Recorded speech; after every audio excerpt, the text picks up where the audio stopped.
for a distant star. Don't stop now. Isn't it strange that I was safe at home? Till the counting days until the second blow. If you're gonna make a change, you have to let me know. Turn this shit around without a doubt of yours. It's all you need to do.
What's going on, people? We are Tottenham TV back here for another Good Morning Tottenham. So good morning to everyone out there, and thanks for joining us this morning. We've got a few bits and pieces to get through, but first of all, let's start off with the Tottenham Mura Europa League Conference match preview tomorrow night.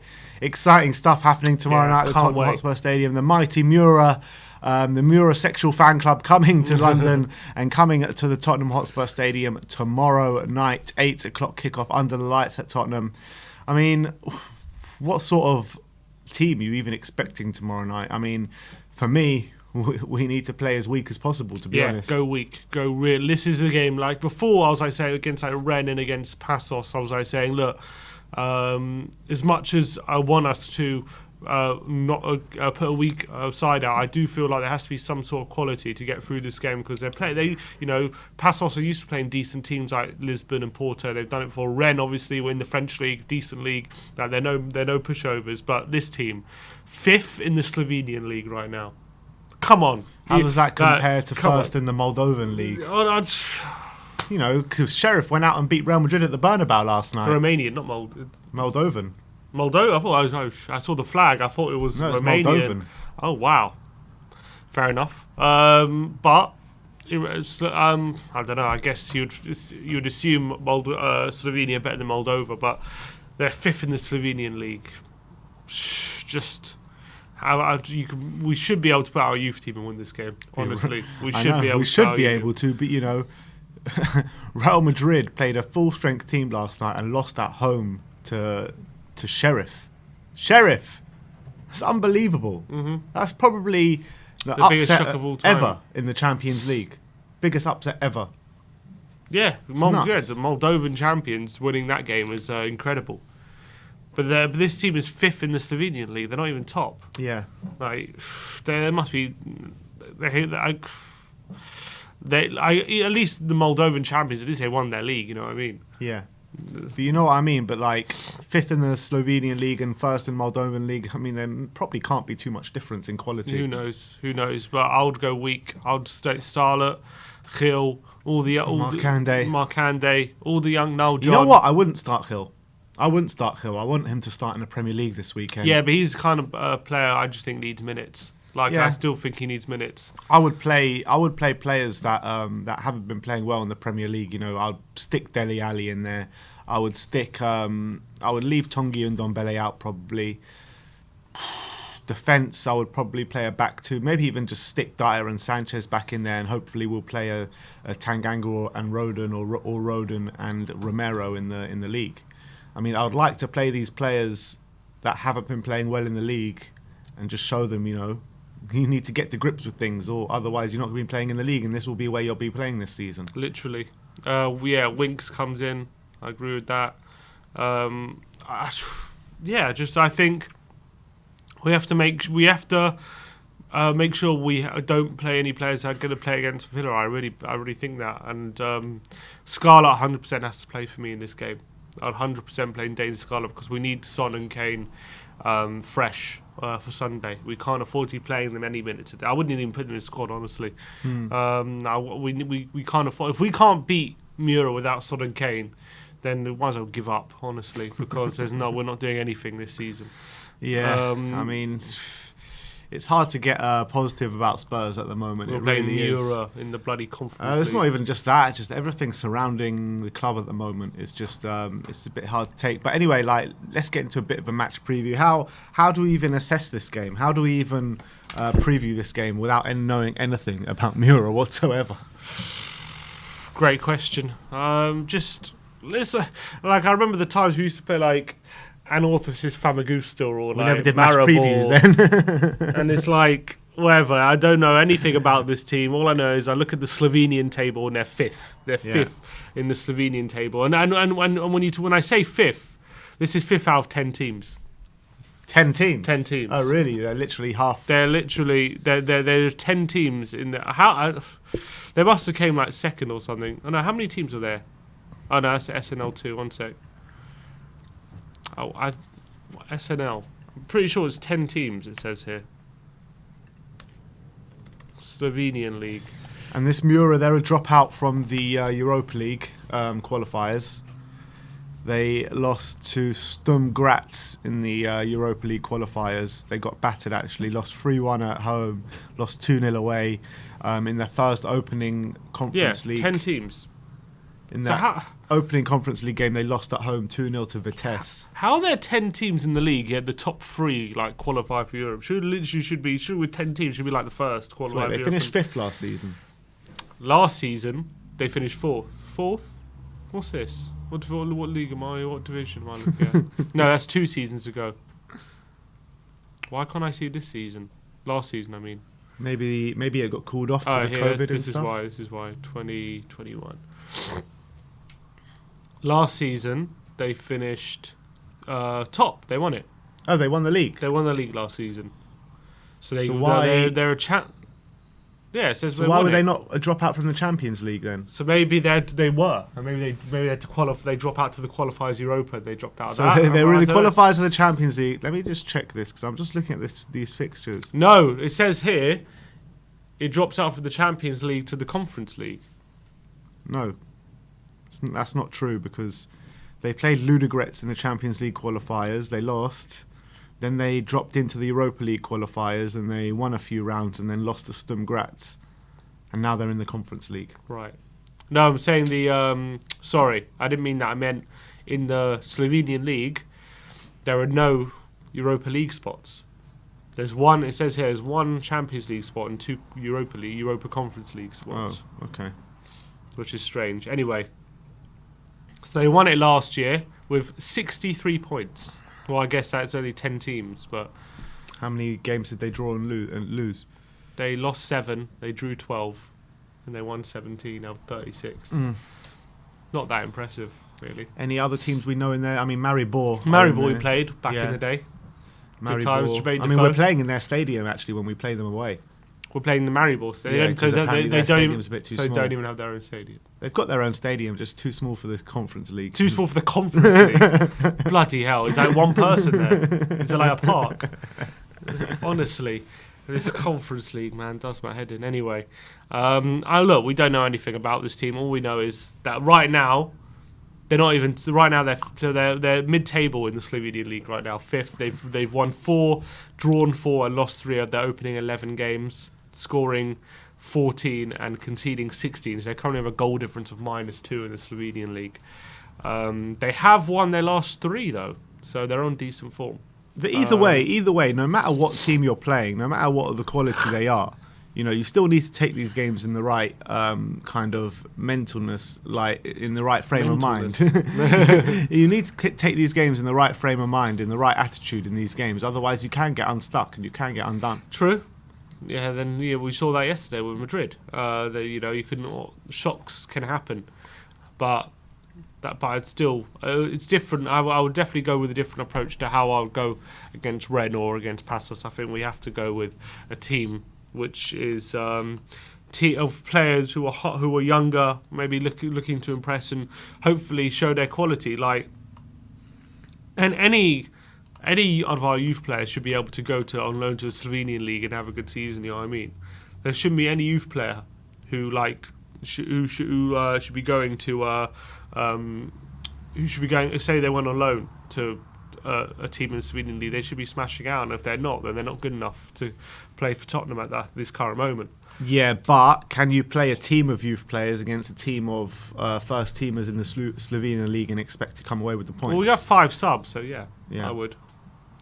But even so, I don't expect a team full of youth players. I still expect a team with kind of the outskirts of the first teamers. The Harry Winkses. I want to see. Yeah, I reckon it'll be like Delaney in goal. It'll be.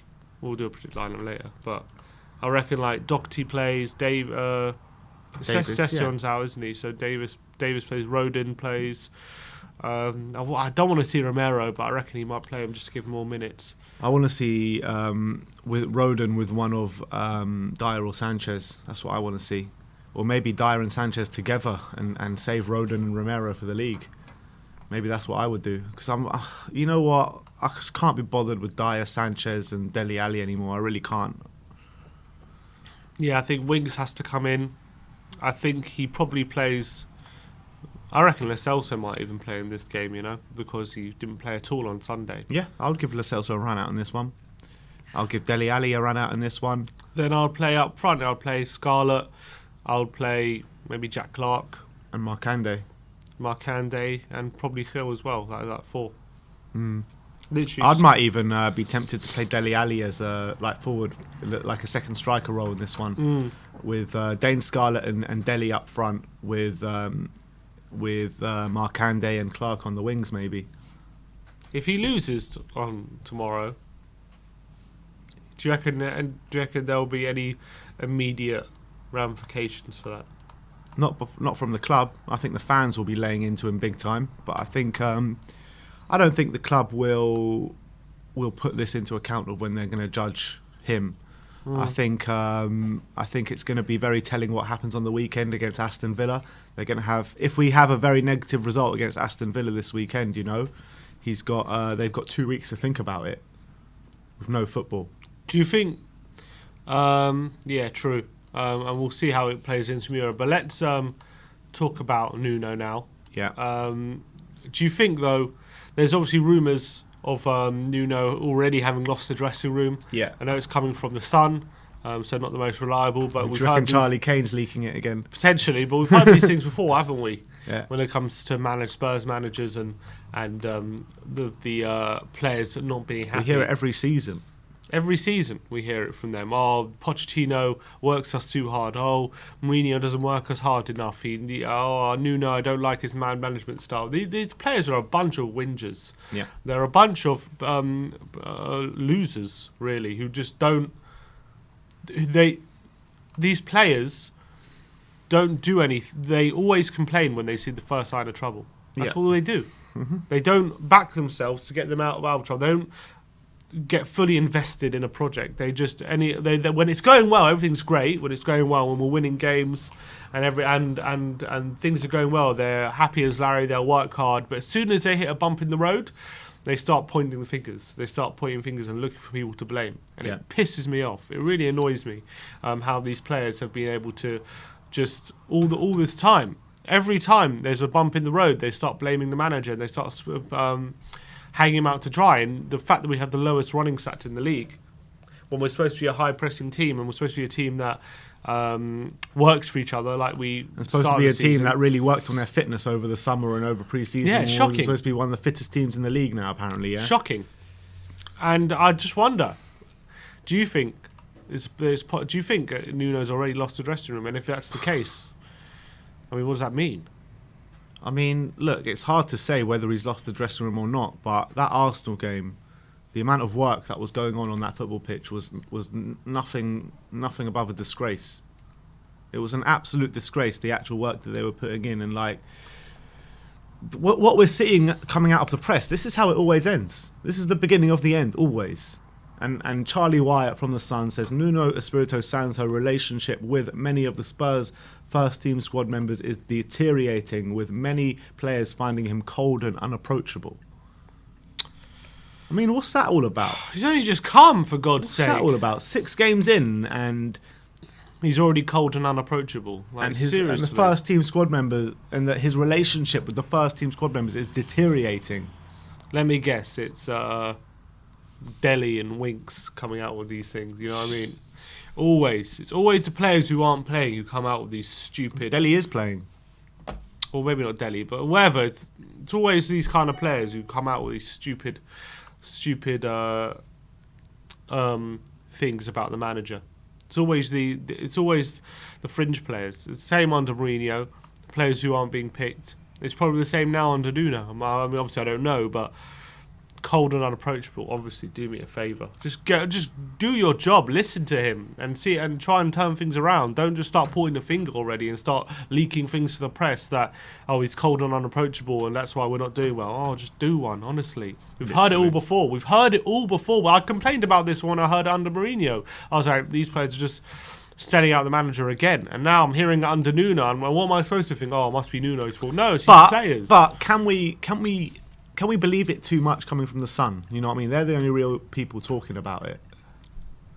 Well, It's hard not to when I've heard it all before. I know, but that it might be an easy story to make up because we've heard it all before. Yeah, I hope it is. But we know Spurs and the Sun. They clearly have over the summer. The people are leaking things to the Sun. Danny Rose once gave an interview to the Sun. Like there has some when the Sun sometimes gets things from the Tottenham camp. They say they were very good at leaking things to the Sun. Is my point. And so I hope it's the not bloody true, leak things to. Why the Sun? because we're scum apparently. And it annoys me. But just reading these comments from the players really annoys me. But do you think if we were to sack Nuno, so early, would that undermine Paratici? Would he get pissed off? I don't know. I mean, he might be in on it as well. He might be in on it as well. But I it don't was know. his choice. I know it was his choice, but maybe he thinks he made a mistake.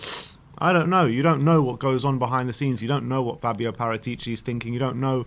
I don't think he would be in on it because he was so strongly not so strong, but he was strongly advocating for Nuno. You know, we passed up on Fonseca and other managers, and we went for Nuno because it was Paratici's choice, and it looks very bad on Paratici if we were to sack him very early. So I don't think he would want that. Yeah, it does look bad on him, but also you don't know how ruthless Paratici is. You don't know what he's saying with Levy. You don't know what conversations are happening behind the scenes. So it's hard to make a judgment on that. I don't think he would. I can't imagine a situation he would be advocating Spurs do something that would look terrible on him. Because then why would Levy listen to him for the next managerial choice? I mean, if he's kind of coming out and saying he made the mistake and talking like that, and if he wants what's best for the football club and not what's best for his reputation and his ego, then I think he would want that if that's the decision he comes to make. I don't think he's going to make the decision based on his ego. He's going to make the decision based on what's best for the football club. Yes, but that doesn't necessarily mean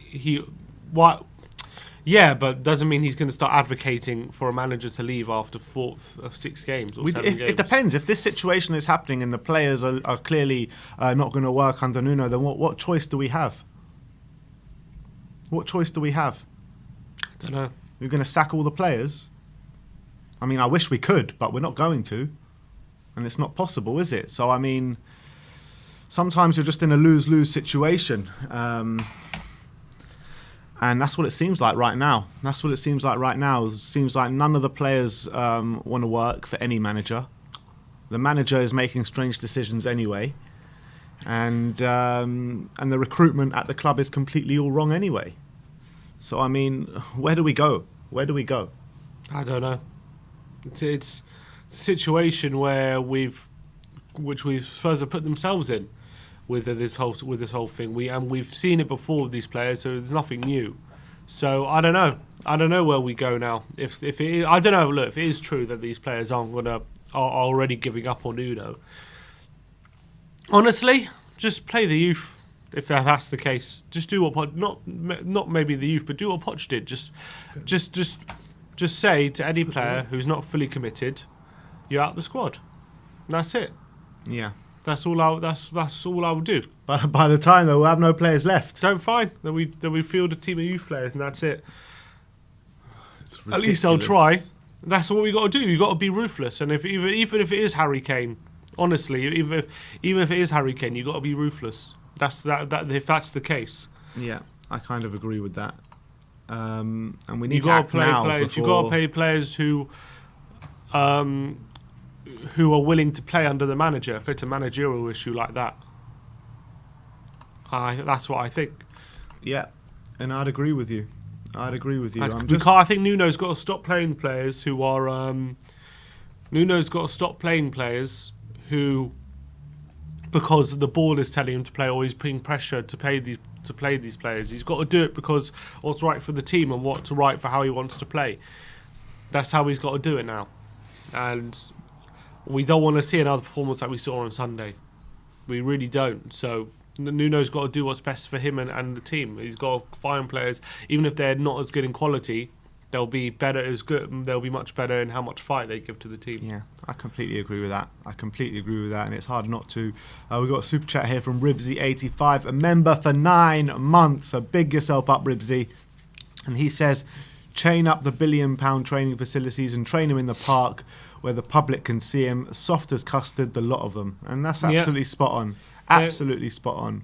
I mean, they're too coddled, a lot of them. Every single one of them, probably. Every single one. But that's the nature of Premier League footballers right now, that's isn't true. it? That's true. It's not just a Tottenham problem, but these players at Spurs, they had a taste of the big time. And I think a lot of them think because they were consistently in a team finishing top 4 a few years ago, that means now that they're Champions League players, and like the situation they're in is beneath them even, and like it's not like it's not their fault that they're here. But as much as it's Tottenham's fault and Levy's fault, which obviously is his fault primarily, there's also their fault for letting their standards completely drop and always complaining about different managers and different training styles and all this kind of rubbish. They have to look at themselves in the mirror and they have to basically self-assess why it's gone so wrong and not to start the blaming game all the time. That's what I feel they do. At the end of the day, Pochettino got these players to a Champions League final, fighting for titles and all that. They sold him under the bus because they were working him too hard, and Poch was working them so hard, and he got them to title challenges and Champions League final finishes. That should show you that work hard produces success. You know what I mean? Produces light at the end of the tunnel. If you're not going to work, this is what's going to happen. And unfortunately, you're not going to be getting moves to any other clubs better than Tottenham if this is the way you're going to react, and this is the way you're going to treat the football club, and this is the way you're going to show your professionalism. It's an absolute disgrace. These players are. I've run out of words to literally describe these players. I've literally run out of words because they are all a disgrace, and they are all on a pedestal with Daniel Levy and ENIC as well now, because they're all a disgrace. They're every single one of them. I just don't know where to put it anymore. I don't know what to say about them anymore. I really don't. As much as like you said, as much as Daniel Levy and ENIC are the problem. And they are the primary problem.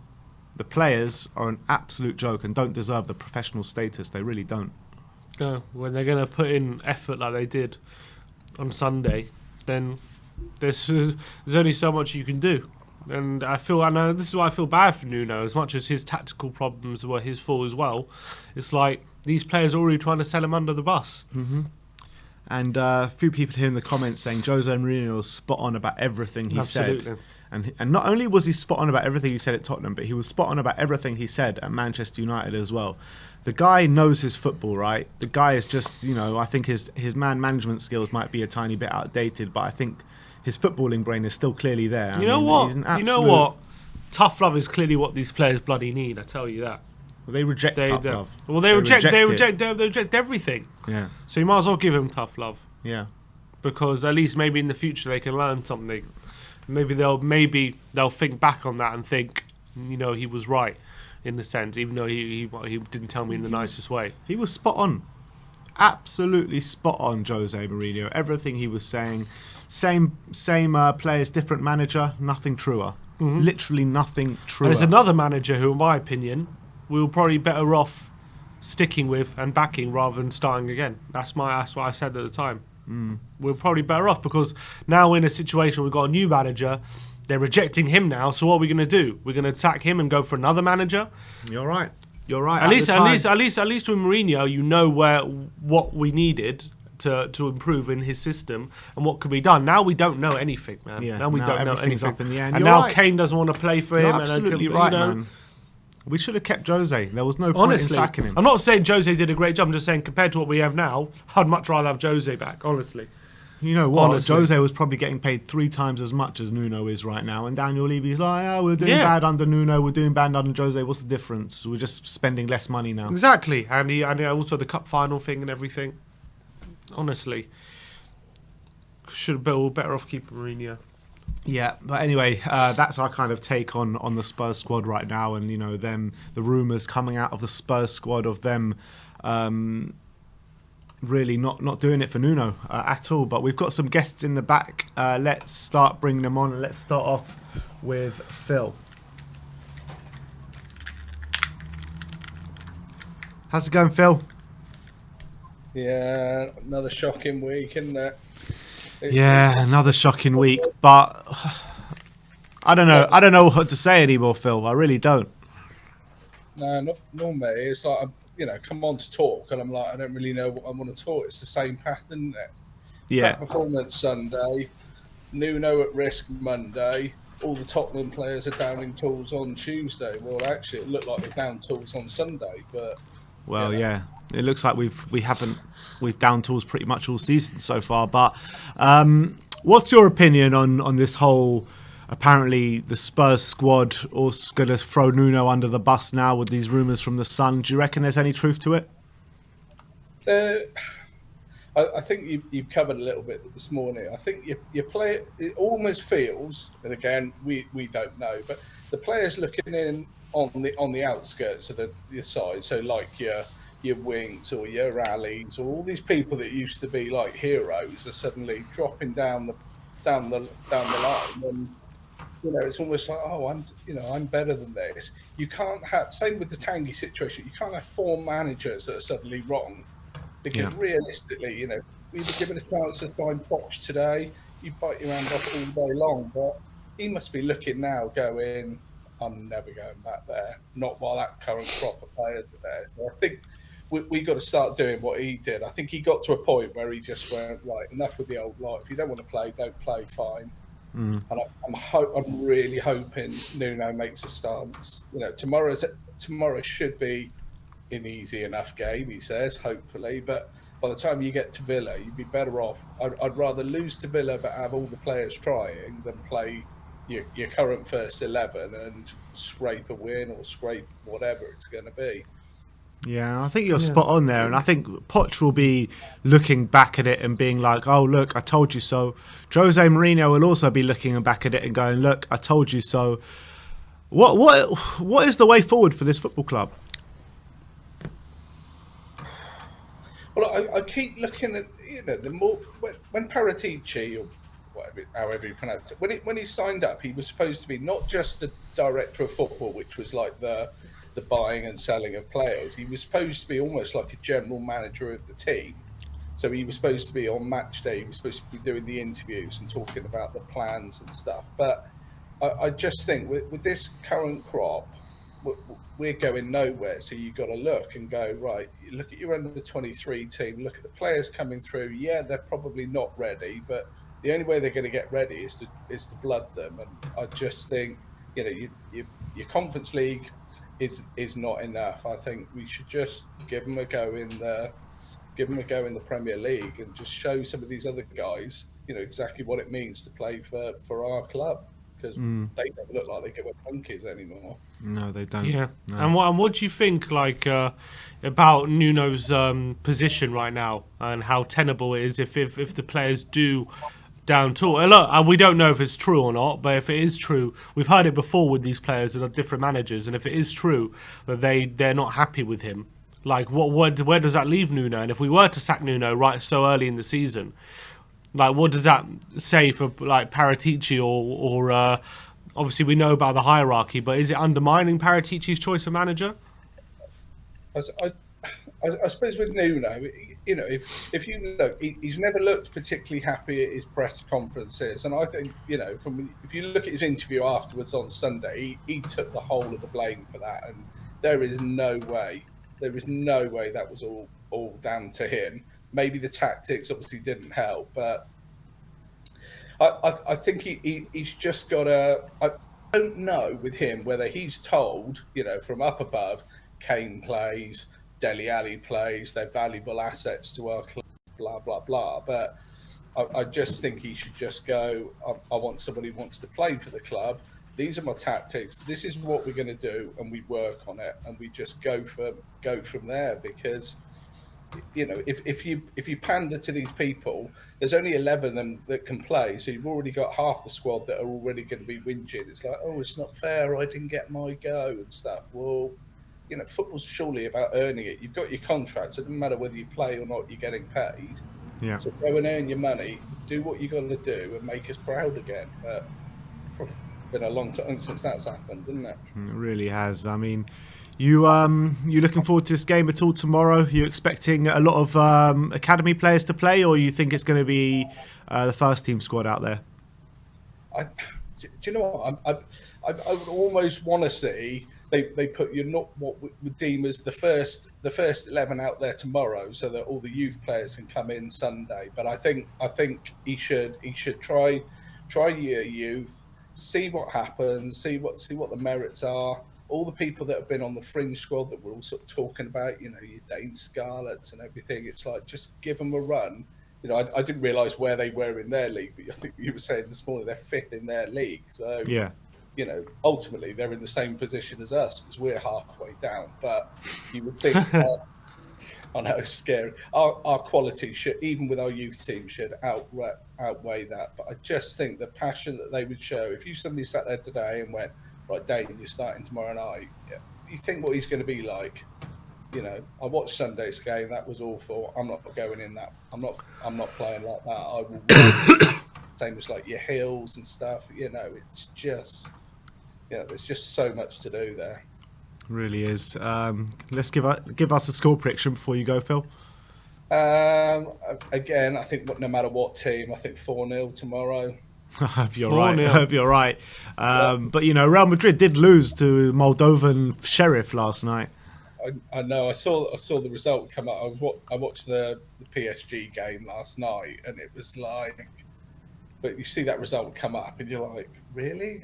First of all, I was expecting to see like WSL and be like the Women's League or something, because Real Madrid just don't lose those sort of games. But maybe they got the same issues we have, but they'll fight their way out quicker than we ever will. Oh, that's definitely true.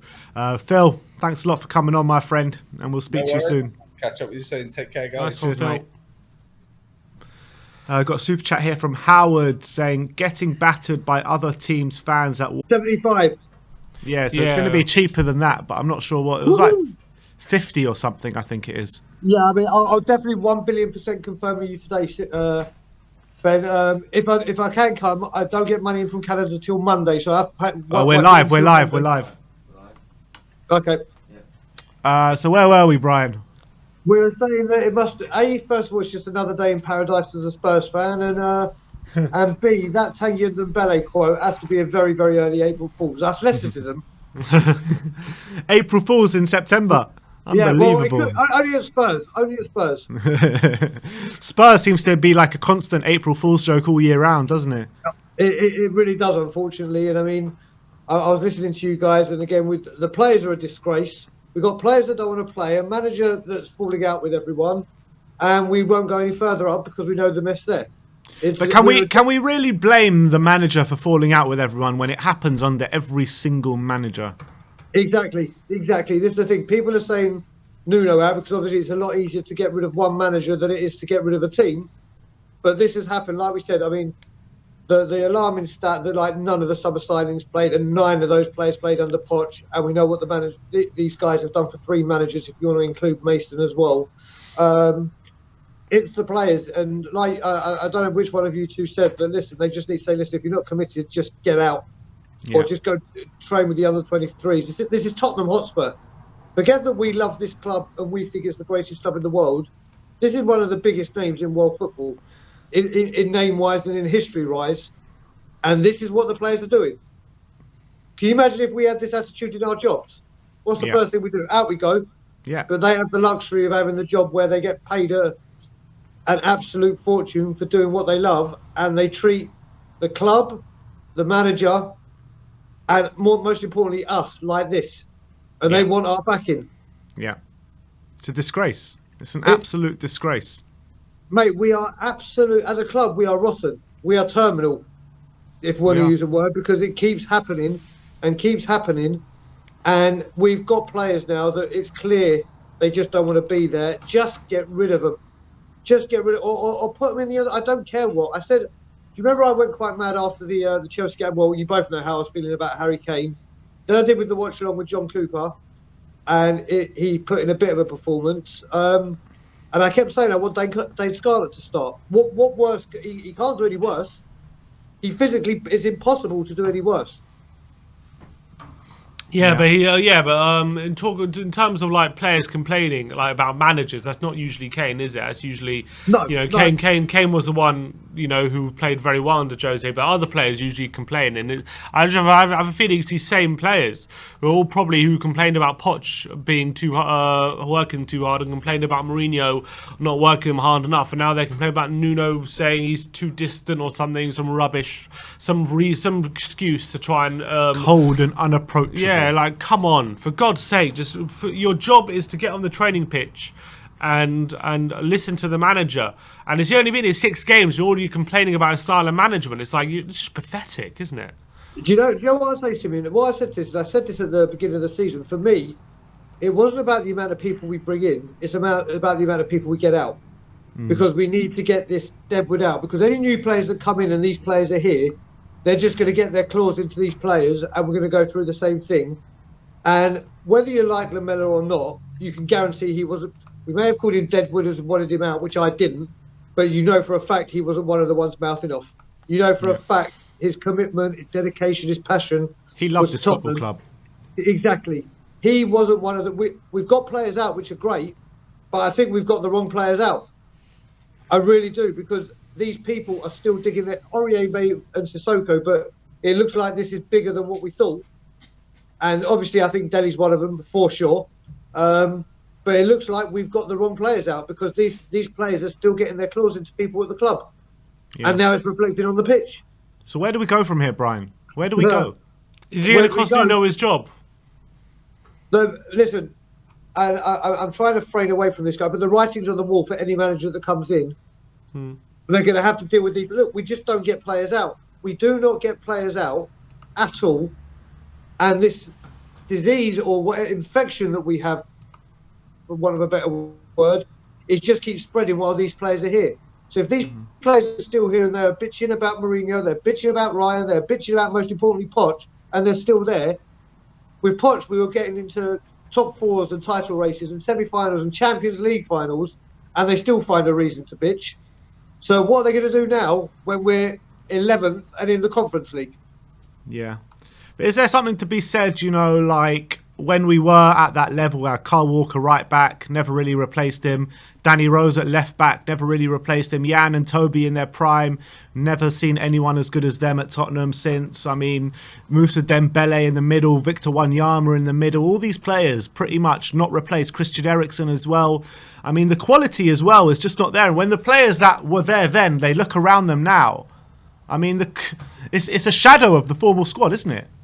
Well, I must admit, Ben, when you start reading those players, you start doing it to the tune to Ole, Ole, Ole. I was wondering where you were going with that. But you're right. And you look at it, and the Irish Hotspur said it first when we replaced Walker. Why didn't we just spend 50 million or 40 million replacing a right back with a quality right back, rather than having to go through Doherty, Aurier, and spending more money to try and find the cheap option than buying the right option in the first place? Yeah, and that's happened with them. But all those players you mentioned now, everyone knows how much I love Jan Vertonghen. I absolutely idolise that guy. He's my second favourite player ever to play for Tottenham in my lifetime. And you just can't replace it. You don't do it cheap. When you get rid of those players that got you to such heights, you need quality to bring in, and you strengthen when you're at your strongest. And we all know what happens there. But it's not even about the money we're spending, because we've spent big money. We've spent big money, but that's the problem, is the recruitment structure at the club. That's what's been all wrong since Paul Mitchell was left. I mean, we signed Davinson Sanchez for the best part of 50 million, 45 million or whatever it was. You know what I mean? We're spending big money. Tanguy Ndombele, 65 million for a guy who can't complete 90 minutes. Giovanni Lo Celso, who looked really good at the beginning, 55 million or whatever.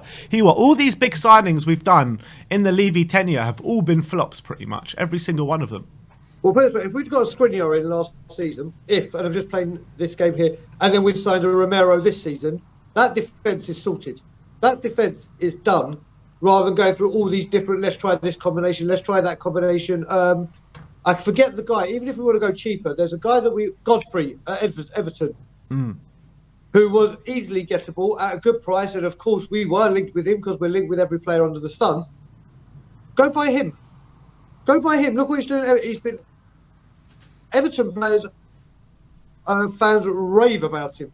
Yeah, he's and a very he will good be player. in future England central. The scouting network, like you said, since Paul Mitchell went, has been abysmal. And if you look at, and every time we talk about scouting networks, you're always going to think of one team. You're going to think Leicester. Leicester they are so many. It's not even the scouting network is so good, but they are so advanced. They know who's replacing the person they're about to replace, and it goes further down the line. Like when they get rid of Maguire, and they bring in Sionchu, and then they find another one. Then they have Vardy who's getting on. They bring in Iheanacho, and after that they replace him before these people need to be replaced, and they don't buy expensive, and Leicester are like, here you go, here's the money. You built up a reputation for that, which Paul Mitchell was doing, but then someone has to get his claws into it. Yeah, and then we go down this road again. And when you say you've got players that don't want to play, a manager that can't manage because they're falling out with the players, and it just keeps going further and further up the ladder, and we know where this all starts. We know where it all starts, and it's just like you were just saying, it's another day in paradise. Every single day there is a different story, and it's Tottenham, and we're a laughing stock. This is Tottenham goddamn Hotspur. yeah. We're wasting most our lives living in a Levy paradise. There you go. What a great song. What a great song. That's for you, Brian. Oh, is he gone? No, he's still there. Brian, do you reckon... I'm here. Yeah, he's still there. Do you reckon now, in hindsight, you know, we've lost the last 3 games by 3 goals, and there's so many problems, like we don't even know where to start. Like at least last season under Jose, we had problems, but you kind of knew what specific problems we needed in terms of how Mourinho wanted to play football, what could be done to change it. Like now, I don't know what could be done, honestly, to change how it's going. Like, do you reckon we even might regret sacking Mourinho, let alone Pochettino at this rate? 100%. 100%. I mean, I'm not even going to bother talking about the sacking before the cup final, which we all know was absolutely pathetic. But if you're going to say, even if we go to the Villa game and he said we're going to play open, attacking, expansive, attractive football, and they were his words, not ours, not mine, and then you do this, what was the point of getting rid of the manager that has won everything? Yes, you know he's controversial, but that's why you wanted him for 20 years and scouted him for 20 years, because this was going to work, and you know so much. And then obviously you bring in Nuno, and again it's the same thing. You don't give him the tools to succeed. I think we're the only world club in world football that set up our managers for failure. You meant to bring a manager in and set him up for success. At least you could say you try. It's why I keep going on about Roman Abramovich. I don't expect us to have his money, but when Roman Abramovich comes in, he goes, here's the checkbook, do what the hell you want, but if you screw up and don't meet the objectives I want, you're gone. Simple as. So you can't say, I didn't back you, and then they bring the next one in, and they roll it again. And that's what a ruthless owner and a guy that wants to win things does. He goes, here you go, you want to succeed, I'll give you everything, but you don't, you're gone. Whereas we're like, come in, this is what we expect. You're going to get a fraction of what you need. And if you don't succeed, you're gone. But we as fans, and I don't mean me and I don't mean you two, always point the finger at the manager. We need to support the team, but the players that are being committed need to be called out. And then we need to start directing it elsewhere. And we know where I'm talking about. But every manager we have is set up for failure. Every single one of them. Yeah. Yeah, and that's why it was such a miracle that Pochettino achieved what he did, because he was set up for failure, and then he was a miracle. Pochettino, miracle. We knew it at the time, and now it's just confirmed it how much of a miracle he was. Correct. He's magic, you know. And that's the thing. Levy started to think it was him when we started getting Champions League consistently. Levy started drinking the Kool-Aid and thinking it was his handiwork and not Pochettino. And now look where we are. He's drunk too much power in 11, guys. Yeah, we know that for sure. Hi, Brian. Good to see you as always, mate. Always a pleasure, guys. Just a very quick one. At 12:30 today, me and Bob Spur are doing a very, very in-depth where the hell are the problems and going a bit more into the group that I'm in, changes for Spurs. Is this a 24-hour live stream about all our problems if we're going that in depth? Oh, mate, I'm going back October the 29th. I could keep streaming till then, and I think we'd only scratch the surface.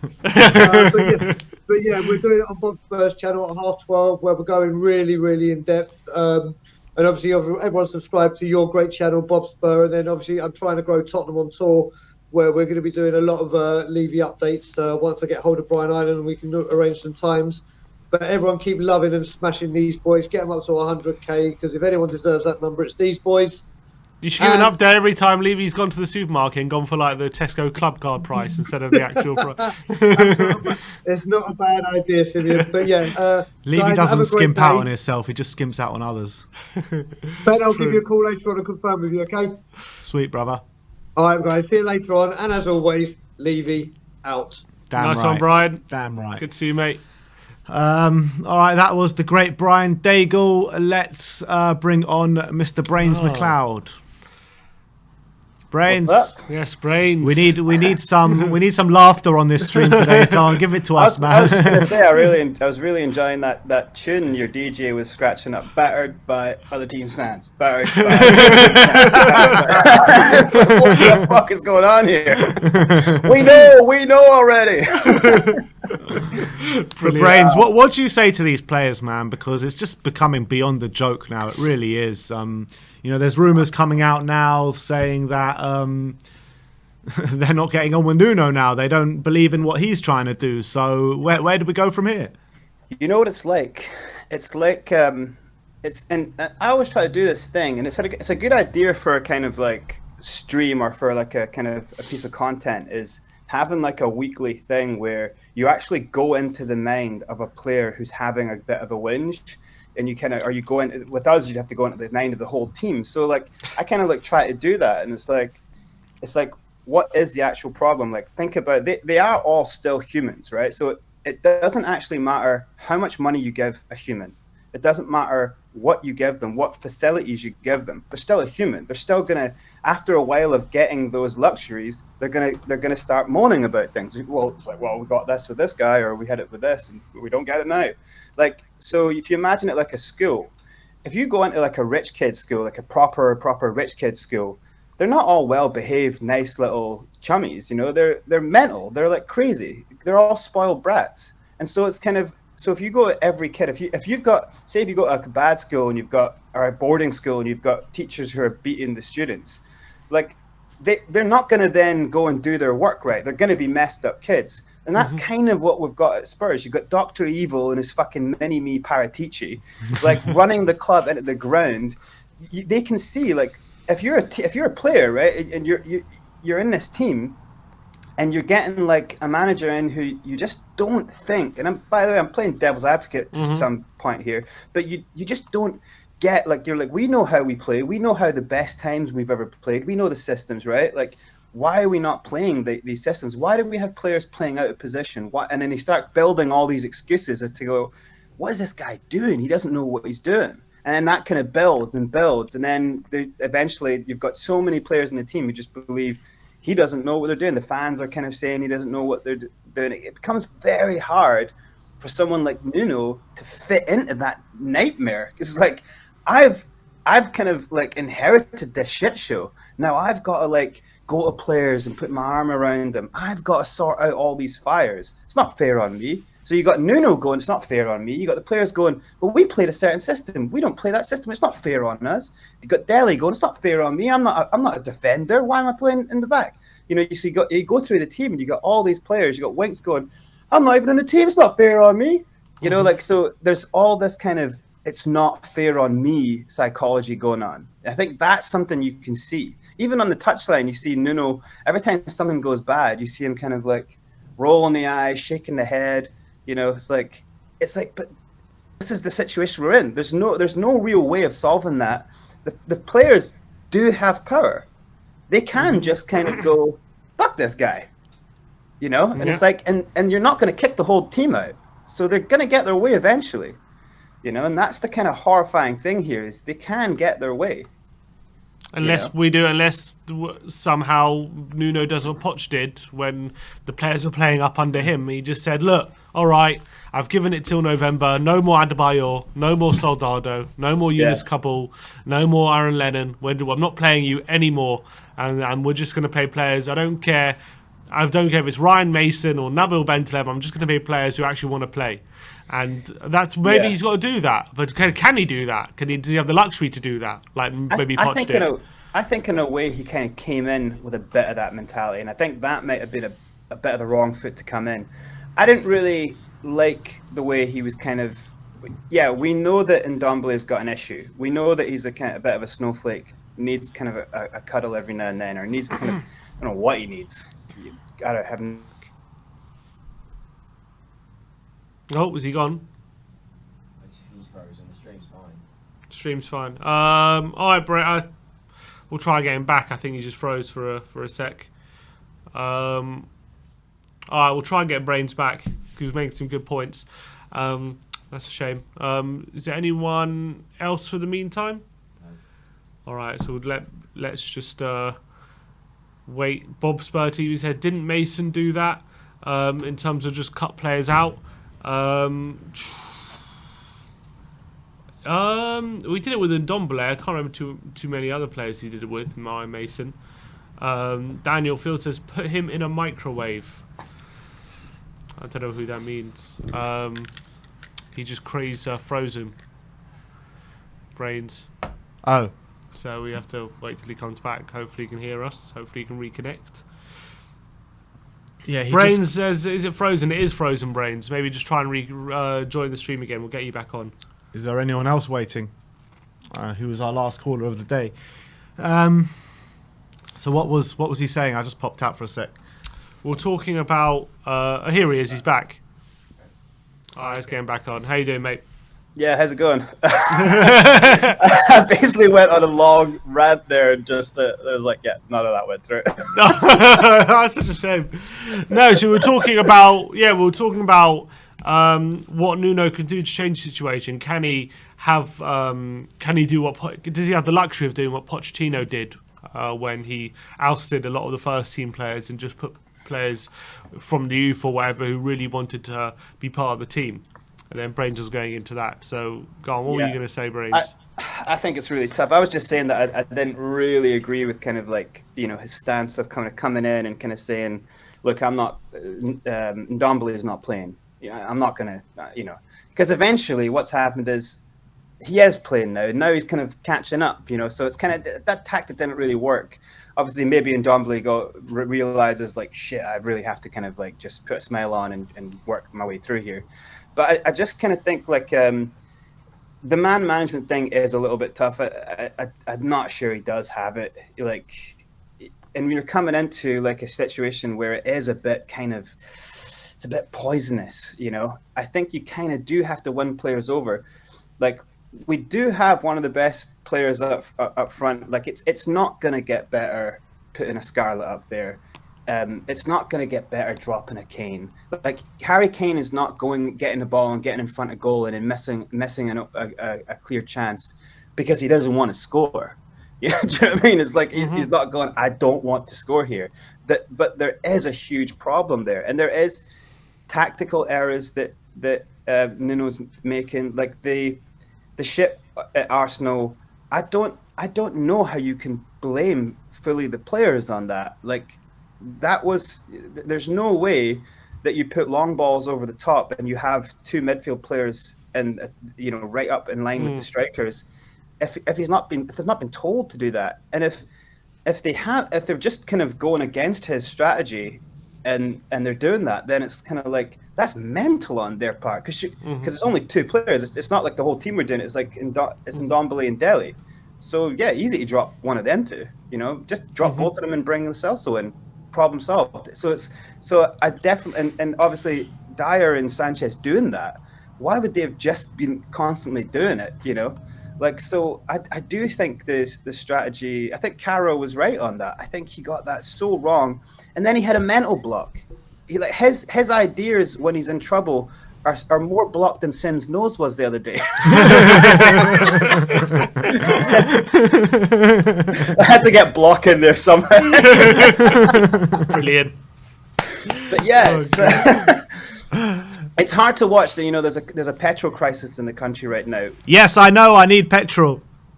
There's everyone struggling for petrol. We don't have an engine.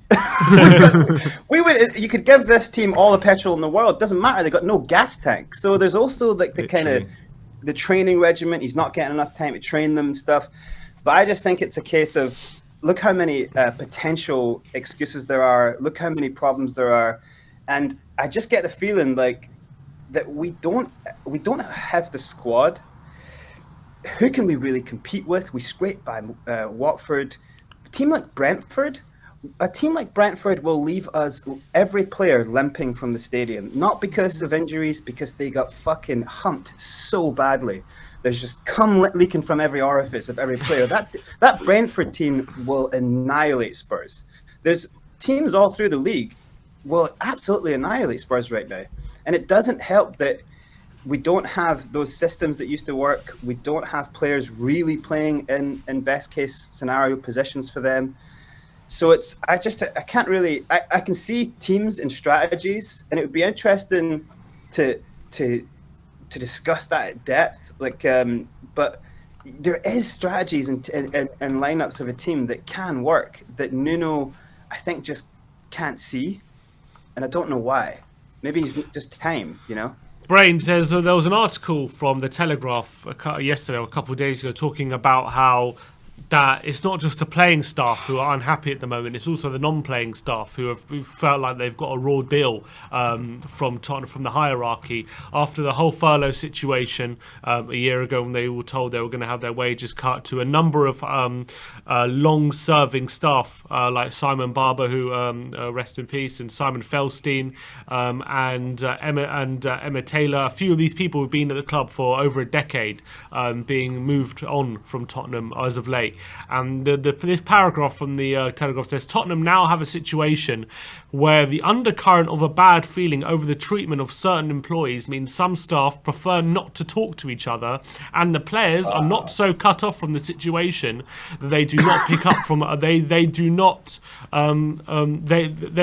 cut off. They're not so cut off that they do not pick up on the bad feelings. So he's saying they do pick up on the toxicity around the club. So. Is that could be contributing to maybe the players giving less of an F, basically? Absolutely huge. I've been signed to a professional football club. So when you're in amongst a kind of that scenario, right? Everyone is so important to you. Like your physios, they put their hands on you every day. Like you have a really close relationship with them. The people who cook your food, like. Everything has to be close knit. The boots guys, everyone has to be so close knit. And when things get poisonous somewhere in that, it really is like kind of chopping down a family tree. It's like a little virus goes in, because everyone talks. When you go in the lunchroom at school, everyone talks. But in football, the food people are really part of the family. And so if you fire one of them who shouldn't have got fired, that will infect things. You know, especially players who have been there for a while. Comfort and familiarity is so important to structures of professional football teams. So if you've got like a Dr. Evil at the top and he's just like firing people, fuck you, firing people left, right, and center, it is only a matter of time before that becomes so poisonous, and it's all going to trickle down and infect that team. There's no doubt about that. So that's an incredible revelation if that's true, because then it kind of starts to make a little bit more sense. And can you imagine being Nuno coming into that? Jesus. One, I've been, you know, given this kind of, you know, infected team, but look at the structure. I don't know if you've ever seen, Liverpool's a famous team for it. Their food staff and the people who work in that club have been there for years and years, and their kids have been there before them. Or sorry, their kids are there now, and their parents before them. So, and that something about that is super special. It really is. It's not something to be overlooked. So that for me is a huge bomb, really, if that is true. Where was that from again? That was the Telegraph. Matt Law, who's usually very reliable when it comes to these things. So that was his excerpt from the from the article that I was reading yesterday. He was just saying there seems to be. He said one of the paragraphs said, if you think Harry Kane is the only unhappy staff member at Tottenham, you have got another thing coming. Basically, that's what he basically saying. He's saying a lot of people are very unhappy at Tottenham, not just the players. So I think that's causing a culture right now of toxicity, which is bleeding onto the pitch. Clearly. Yeah, and like Jory was saying yesterday, some of these players just need to talk out. Like they've just, if that's the way it is, they've, like certain players can't be dropped. Certain players just can't be dropped. Like talk out, and if it's a few players, they should just kind of like, Delhi was doing stuff last season where he was kind of like answering questions by tugging his hat and touching his nose and stuff. And I think I don't think they should be scared anymore, because I don't think some of these players can be dropped. So and if it is as bad as it is, then it really is a case of having to get levying that out, But how the hell do you get a tyrant? How do you get? We might have to call in the US forces to invade our stadium. Remove this tyrant. Absolute nightmare. So. What would you guys, apart from say there's two sides that you could play? Like, I genuinely would go into a back three centre backs, because you've got Reguilon, who is a wing back, and I would have I would have Emerson as the right wing back, and Tanganga as one of the centre backs, Romero and Rodon. That's the back three. I wouldn't touch that. I think that's so strong. Every time you saw Rodon and Tanganga together, didn't they die for the cause? Yeah. So I'd have them. Then I'd have Skip and Højbjerg in front of them. Boom, that's a strong five, triangle. And you've also got 7 players potentially defending, and then you've got 5 or 6 potentially going forward. So, and then ahead of them, I'd have Ndombele as the 10. No discussion, as the 10. Don't move. Don't come back. You stay there. You are in a triangle. And then Son, if you're going to play Kane, the only time I'd play him is if it's a top 2 with Son and Kane, and then Ndombele doing kind of the playmaker stuff behind them. If Kane isn't, because in that situation, if Son doesn't play, then you can have Gil, or you can have Mura next to Kane. If Kane isn't playing, then you have the opportunity to play a 4-3-3. Then you can have a 3 up front. Bergwijn, Lucas seems to work well with Son in the centre, or no. Gil. So Ndombele, you take Ndombele out of that situation. I'd probably maybe drop maybe Ndombele, play yourself as a kind of advancing kind of double pivot type midfielder.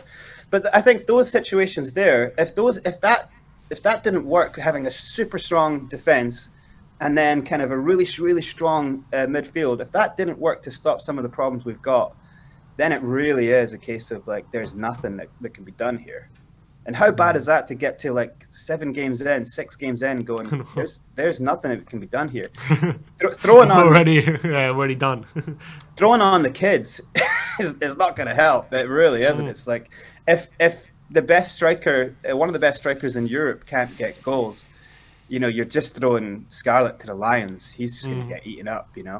What would you do? Great question. Very difficult situation. It really is. But I like that team that you're talking about with 5 at the back, Skip and Højbjerg midfield, and Ndombele behind the 2. I really like that, and I think that could work. I really do. But one injury in there, then you're back to square one. You know what I mean? And you're back to playing Sanchez or Dyer at the back. If one of Skip or Højbjerg get injured, then who do you play in the middle? I mean, it's so thin bare, isn't it? Yeah, absolutely. And I genuinely pray that for this international break, don't drop Kane, because obviously he's a great striker, but I really hope that they give some kids a go and they give Ivan Toney a run for England and let Kane and the team work on some drills.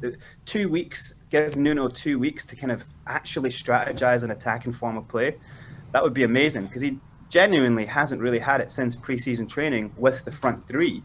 Yeah. So if he gets that time, maybe we can see some kind of things change, but it just doesn't seem like there's any point. I kind of do sometimes devil's advocate again, think about what it's like to be Kane. He is this great striker, but he's played a season. He's went straight into a tournament. He's come back. There's all this shit. He thought he's going to go away. He's having to deal with all this stuff. The mind the mind, everything starts there and it leaks through the body. The central nervous system affects every single muscle. If there's a problem in the mind and it's prohibiting fast twitch movements, or it's prohibiting your decisions to play a certain way, it will affect every bone, every muscle in that body. So his getting in front of goal and his leg not in the right position, pulling the ball wide, that could be like the structural problem in his mind. The fact that he cannot tell himself that he believes that this team can do well. And then that's, I think, what's at the core of this problem with the team and this manager is that these players do not believe this team can do well with this manager. And obviously they're kind of snowflakes who won't give him a chance. So that's then there's no time to get a chance. So self-fulfilling prophecy, exactly. Exactly. Self-fulfilling loop. Yeah. Brains. Happy times. Yeah, lovely. What positivity there from Brains. Just before we let you go, Brains, I just want to let you know Nuno has just joined Steve Bruce as the favourite to be the next manager to go this season. Oh wow! I thought you were saying Nuno's just joined Newcastle. Like, jeez. Oh, jeez, he's now assistant to Steve Bruce at Newcastle. They're both at the top of the odds, level on odds on who's the next manager to go this season. That's unfortunate because Steve Bruce doesn't want to lose that title reign there. He's been at the top there for a long time. Exactly. To be honest, Arteta was at the top a few weeks ago. Yeah, that's true. Man, I don't think there's a turnaround for Arsenal. I don't think they're turning things around. I think we made them look good. And so and that's me kind of hoping on. Maybe the only hope we do have is that Arsenal are still shit this weekend. But let's hope. Come on, Brighton. Come on, Brighton. That's the only solace we have. Yeah, Arsenal just hopefully Arsenal lose. Exactly.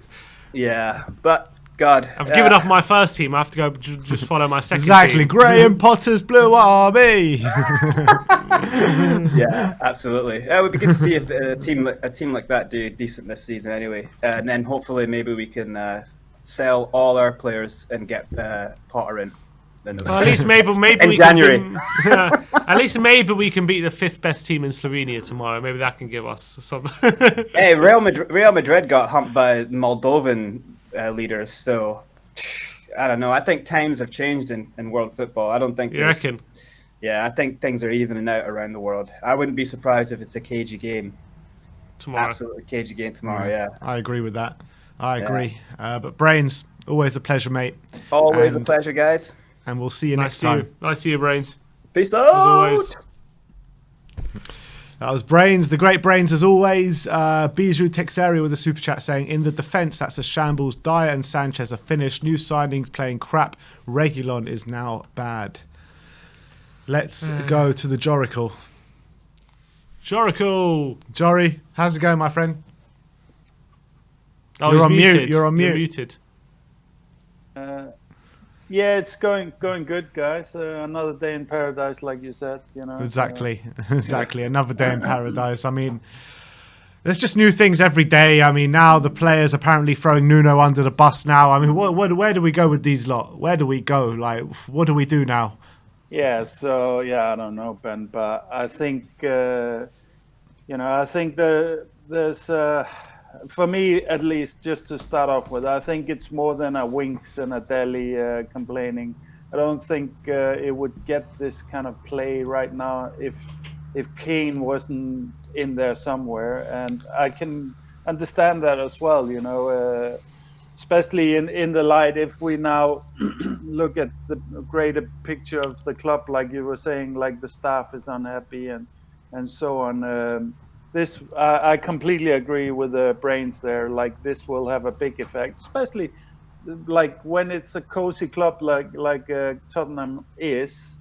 It will have a greater effect. I mean, I think Tottenham is too cozy of a club. I think it can get too homey, too close knit. Everybody, taking care of each other. We have to have a little bit of a killer attitude also in the club. We have to have a standing demand that you're here to deliver, not here to have a nice time. But I can understand it, and my appeal would be then whoever the players are who are behind these statements now, that my appeal is like, listen, guys, you know why we're in this situation constantly, and we can't really. What we see is you guys whining and downing tools. So if you feel that's an unfair shake, then stop it. Start calling out the problem. Start calling Levy out. Start calling the board out. Let us know what's going on, and we'll back you. You know, we will definitely take your side, and this is my biggest appeal is to Kane. You know, Kane, you got nothing. You owe this club and the sport nothing in that regard. You owe the fans your best effort always, but you owe this sport nothing. And actually, you know, if you like this club, you know this board is a cancer that's going to take this club to new lows. You know, if we don't get this rectified, you know, we need to get them. They can own it. I don't care. They just need to get out of the business. And I know Nuno and Paratici, they don't have the reins. You know, I was listening to Ali Gold yesterday, and I watched that as well. Yeah. yeah, and he like said, yeah, Paratici has a lot of power and so on, but he also kind of also at the same time kind of said like, but it is you know, it is a thing that always will be subject to the board and to Levy and so on, and Levy, like, and as much as Ali Gold will ever say it, he kind of called Levy out yesterday, I thought. So like I really, you know, if this is really the way you want to go, players, then understand that unless you come out and call out the real problem, we're going to put it on you, because there's nothing else. You know, that's what we see. We see you down tooling, we see you whining, we see you not executing the plan. Nuno's innocent in this regard. You know, it might be, I can understand that you're fed up seeing yet another manager that you don't think fits the profile and so on, but you know, you can't, like, then you will have to rebel then, you know. And I like, once again, Kane, man up. You are a heavyweight in football. You have nothing to be scared of. A Ronaldo, a Lukaku, all, you know, all these players that you want to compare yourself with, they would not put up with this. They would be spilling the beans, you know. So stop being the nice boy next door and grow a pair and go at it. You know, you've got nothing to lose. You know, the more you make yourself uncomfortable for Levy, the more likely Levy is to let you go, because he wants his calm and his mediocrity ruling the day in his house. You know, so. Yeah, but since these news articles came out, I kind of feel like I understand the players a little bit. I don't forgive them. Like the North London derby is unforgivable. You can't do you even if I was you know, to support their kind of strike almost.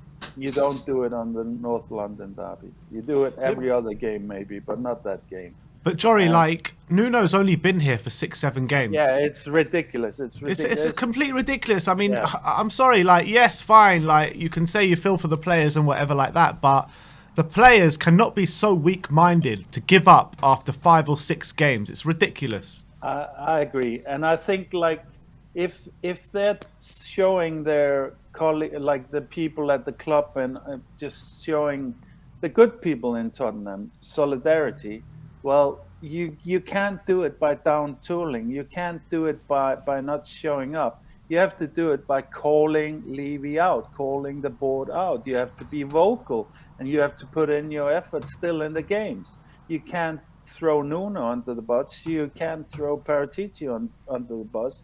You need to confront Levy with this. If that's what you want to do, you want to show. I can understand that. Like, it's important to you that these people that take care of you daily are treated nicely as well, you know. And apart from that, you know, the whole, like, I don't, if Levy was just a asshole, a bastard, kind of like Astley or something, then that would be easier almost. But Levy is such a slimy, sleazy guy, you know, that he will be stroking you all day long, and then he'll double cross you when it comes down to it, you know. So, and I think that's that's probably the hardest to take, you know. And I think Kane is very naive, and his brother is very naive, and I think a lot of these players are there because are still there and fit in because they don't make trouble for Levy. Whatever trouble they make, it's easy for him to handle. I think also a lot of the dealings have a lot more to do with what Levy thinks could be a good deal than rather than what the club really needs and so on. So it's, I mean, I guess we can rejoice in the sense that this situation keeps, you know, if we now kind of once Paratiti came in, Nuno came in, we could kind of roll it over. We got on board a little bit, the fans, but like now, 6 weeks later, we're in a massive crisis once again, you know. So we can at least rejoice in the fact that this Levy situation is not going away. It just keeps he gets a stay of execution once in a while now, but it comes right back up, you know. And why? Because you've burnt every bridge in football. Because you've been too clever, you know. You think this is cleverness. This is absolute stupidity, and and it's really us, the fans, that pay the ultimate price, you know. Because Levy and Enoch are making their money all the time, you know. So, yeah. How much of a story does this tell? Because, you know, a few days ago, a news story broke. I think it was from Matt Law, but I can't remember who it was exactly. He said that we approached Graham Potter in the summer, and he didn't want to join Tottenham because he didn't want to ruin his reputation under Daniel Levy. Part of the article, part of the article I was reading. Is it part of the same article? Fine. Yeah. I mean, how much of a story does that tell that the Brighton manager doesn't want to join Tottenham because he doesn't want to ruin his reputation? Yeah, I mean, it tells the whole story. And to be honest, I think I think this is the view in football now, is that Daniel Levy is one of the most toxic, dishonest, and incompetent managers out there. And everybody who knows anything, everybody who has a trajectory, they stay away.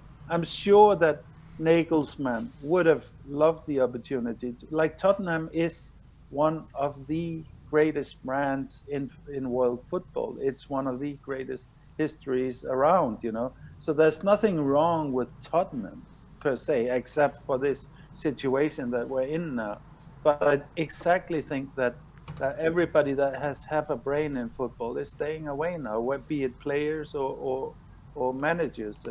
I think, like Conte, the reason Conte entertained it is because Conte doesn't give a shit. He will demand what he needs up front, get it, and he'll go in there and he'll win a shitload and leave the building burning, you know. But he will go in there and get results, and he will not care about the future. Really, like we're seeing now with Inter and stuff. I'm not blaming Conte for that, but he made them overspend, and now they're in a complete mess, you know. But at least they got the title, you know. So at least you can, you know, at least Inter went for the glory, you know. They took a risk and went for the glory, and it's now hurting them. But, you know, they went for it and they got it. This is the only reason I can see that, like, Conte was entertaining the idea, is because he won't leave it in Levy's hands. He won't give Levy any influence on that project. You know, he'll come in there for a 2-year project, and it won't be in Levy's hands once he signs aboard. All the other guys, they probably start with something like that, and slowly but surely Levy kind of gets it, you know, to a point where he has the final control once again, you know. And I think that this is, I mean, like I said, I'm not giving the players any break. They've been shit, and they're whiny bunts, and they are too comfortable in the club for sure. But I can understand the hopelessness they must feel, like trying to sign on to a new project with Levy, you know, messing up the club behind the scenes, and now Nuno trying to patch together some kind of a system. I think Nuno has an idea of a system, but it doesn't include Kane, basically. and that's a little bit of the problem, So Kane, of course, understandably won't accept that. But yeah, I don't know. I think I also call on Nuno, just go like really bring it forward, bring it out, like if you want to have a chance at saving your own reputation, you need to shed light on all this bullshit going on behind the scenes, because otherwise it's going to be put on you and the players that that you're so shit. And I don't believe that. I mean, I know many of our players are shit. I know Nuno's no tactical genius, but I do believe that we can get just as good a rise out of our players as Aston Villa or Brentford or whatever. Brighton. Look at the Yeah, Brighton yeah, squad. You know what I Brighton, mean? yeah. I don't believe that that's impossible for Tottenham. Not at all. Yeah, I believe in this situation it's impossible. So, but I don't know. I missed a bit with the trust yesterday. What was their kind of demand? They demanded to have a meeting with Tottenham about a long-term and short-term vision of how, first of all, how is success going to be measured for this season, and what is the long-term vision of the club right now, because it's hard to see it, and the short-term vision, because we'll promise all this attacking. Well, I believe he came out publicly, which he never does, by the way, in the summer. Very rare of him to do that. He came on camera talking about how Spurs are going to get their DNA back and they're going to get some free attack flowing football. And then they bring in Nuno. And I think the Trust want to have a sit-down meeting with the club and to say, what's going on here? What direction are we going and how is success measured? And I think that's They they say success is measured about how many out of football events we can get in this stadium. That's what you're going to say. You know what I mean? Exactly. That is how success is measured at Tottenham right now. Exactly, and how many letters we can put on the shirt and all that, But I think actually when you say Levy never comes out and stuff like that, that I think for me that this summer showed that, and just the statements they brought out and stuff showed that we actually were getting some traction with our discontent. We should have kept it up really, but I'm not worried because Levy has burned so many bridges. He's made so many deceitful deals and agreements that people are fed up with him, and he'll never be able to kick the can no more than a couple of steps forward from now on, and this season, I mean, it's brutal to look at the season as a just complete write-off, and to be honest, it's still early, but we shouldn't be thinking. We should just kind of focus our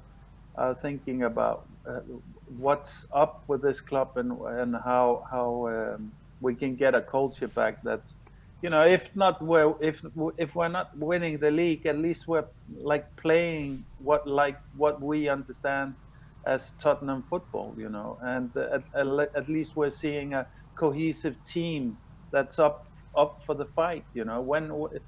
Since when is it the Tottenham way to simply down tool in these massive games like the North London Derby?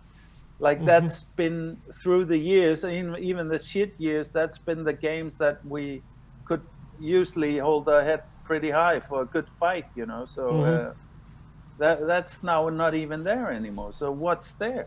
Some commercial venture that's looking at selling shirts and doing boxing matches and NFL, that all right, if that's it, then I'm out. That's not my club, not at all. Yeah. All right, Jory. Always a pleasure to get your views. Nice one, I can't wait. I can't wait to start speaking to you when things start getting better. But God knows how long that's going to be. Well, that's also the other thing is once again, with the alcoholic lying in the gutter, that's basically where we are. So on the long term, it must be upwards, and this Levy situation will at some point become financially a liability for them as well. Once we disengage, I don't think it will go away or anything. I do think the protests are important. I do think we should start thinking about putting up a structure for this discontent to be collectively gathered into, and like I said, the channels coordinate, the various fan organizations and so on coordinate. But yeah, on the long term, we of course shouldn't despair. I think Levy and Enoch, if they continue like this, they will be forced to release this club. But how long it's gonna take, how much misery we're gonna have to endure, I don't know. Maybe a long time. I don't know. Jory, Nice thanks one. for making me feel better today. I'll one, speak yeah. to you soon. Sorry, Ben. Sorry, Ben. Speak to you later. Nice one, Jory. Big up Jory, big up the Joracle. Let's go on to Aravind. Aravind, your smile is too big for the situation Tottenham are in right now. You must not be thinking about Spurs.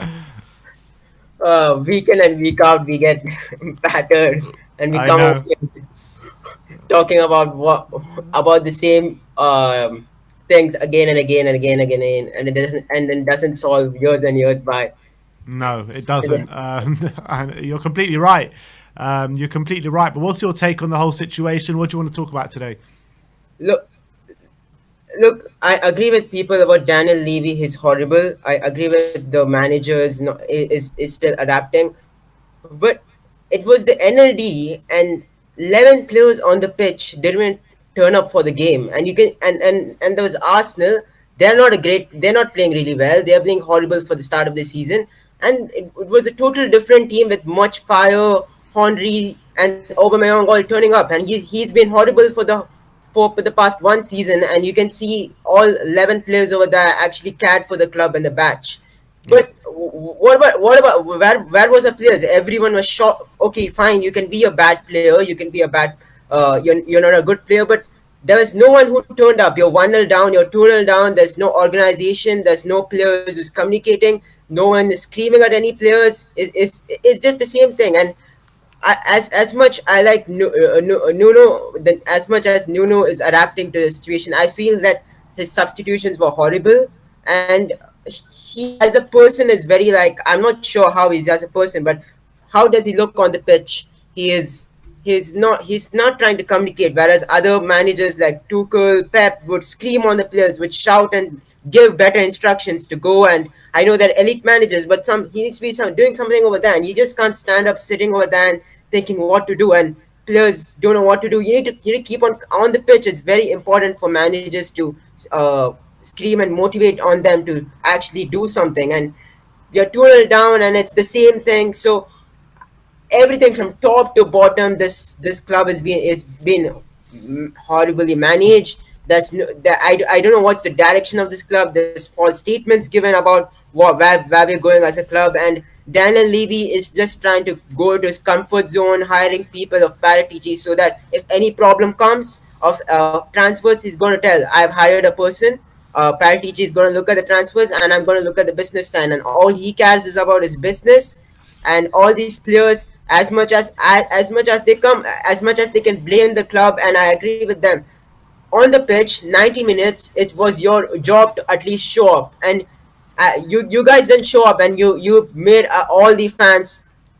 It was horrible. It was really horrible from each and every player, and especially I know, and especially players like Kane, Son, who needs to. I agree.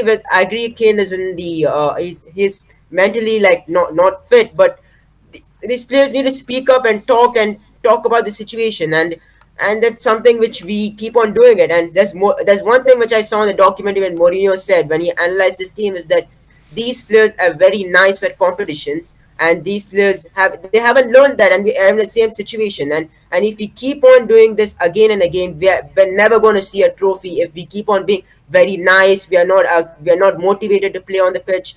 And that's what happens season after season, to give away trophies. So give away trophies, give away. My first thing is on the pitch is to show the mentality, and that's the first thing which these guys are not doing on the pitch. Yeah, and that's absolutely right, Aravind. And is the Telegraph article a couple of days ago saying that the non-playing Tottenham staff has even got to a stage where a lot of them don't want to talk to each other, and because of the treatment from the hierarchy. Is that even yet more evidence for you that the boardroom have completely lost touch with how to run this football club? I mean, it actually makes a lot of sense. There's a lot of players who's been in this club for past of what, for 4 to 5 years. You have seen Spurs who has been in the Champions League for 3 to 4 years, and as a player, you'll get pissed as how the direction of the club is going. Where we've fallen from Champions League to Europa League to Conference League, and there's no plan, there's no direction to come back. And it, as a player, obviously, like Kane, Son, and everyone will be like, where is this club going? What's the direction? And what are we doing? And players will get pissed at the board of why we're doing it again and again. And you know that, and players will obviously be like, okay, this is something going wrong, and then.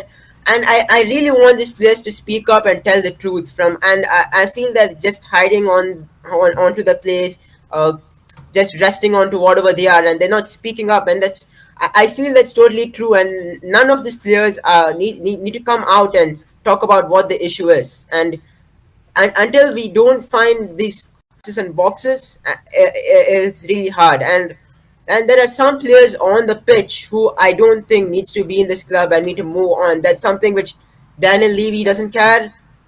We don't find a better solution. There's no plan and all that stuff. And I really wanted, as much as Harry Kane need to stay in this club, we really should have cashed that 150 to 180 million and thought about the future of Spurs. And our board doesn't care about it. All he cares is boxing concerts, this concert, that concerts, nothing to do on the pitch. And why do you need a fancy stadium where we can't even play in the Champions League and you don't give a shit about the club? And it actually pisses me off of how this club direction is going from Champions League, Europa League. Keep on doing the mistakes again and again, knowing the problem, and that for me that's a crime in football. But knowing the mistakes and you keep on doing it again and again, and we never fix the problem. I'll tell you why we need a big stadium because while we're not in the Champions League, because they didn't put this stadium there for us to play in Champions League football year in year out. They put this stadium there so they can earn extra bits of revenue from boxing matches, from NFL matches, from concerts, from this, from that. It was actually more important than back in the other stadium to be Champions League. Now it's just not that important. Yeah, now they don't even care that much because they're getting extra revenue streams anyway. Exactly, and it's been about 20 years since Daniel Levy has been on the board, and none of the transfer windows he's ever taken any risk on to get a top quality player. He misses out on Griezmann when we had the chance. He misses out on Dybala when we had the chance. He has missed out on a lot of players. He never takes the risk to get the top quality players. All we do is to get, okay, yes, you can have players who's the future for the club and all that stuff, but there are a lot of players who we need in terms of quality upgrade, and we need a lot of players who can actually be a captain on the pitch and who can actually give directions and motivate his team. And we don't have anyone of that sort. And like players like Ali, he's lazy. He doesn't do much in the only thing he does is much on the training, doesn't do anything on the pitch. We have Ndombele, as much as a good player is on, his attitude is weak. We have Lo Celso, who's, I feel his attitude is also weak. We have a lot of players, even how much of the quality is that these players are lacking attitude, and how much can Kane Son keep on delivering for us when it's a team sport, and that's something we need to do. And on top of that, we don't have the squad depth, which Daniel Levy never provides to us, and if one injury, he just screws up.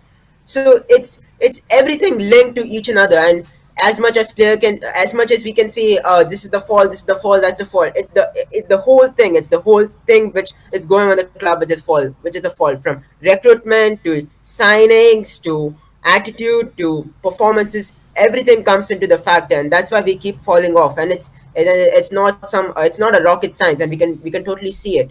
And we need, and our players especially, all I want to ask is, okay, you can lose against the Chelsea or City, which is much more team, but come on, this is the Arsenal team who has been performing who hasn't scored more than 2 goals in the Premier League, and then as much as we let them score 3 goals. And smaller matches like Villa, Aston Villa, at least we need to be showing a fight on that games, and we don't even do that. And that's the most pissing off thing to me, is that this team is at least quality-wise better, at least to show a fight against lower-sided teams and mid-table teams, and we can't even do that. And if we go on this strategy, I see us finishing 11th or 15th on the table of how other teams are performing with better attitude. Absolutely spot on, Aravind. I can't add anything to that because absolutely word for word gospel, man. Absolutely spot on, man.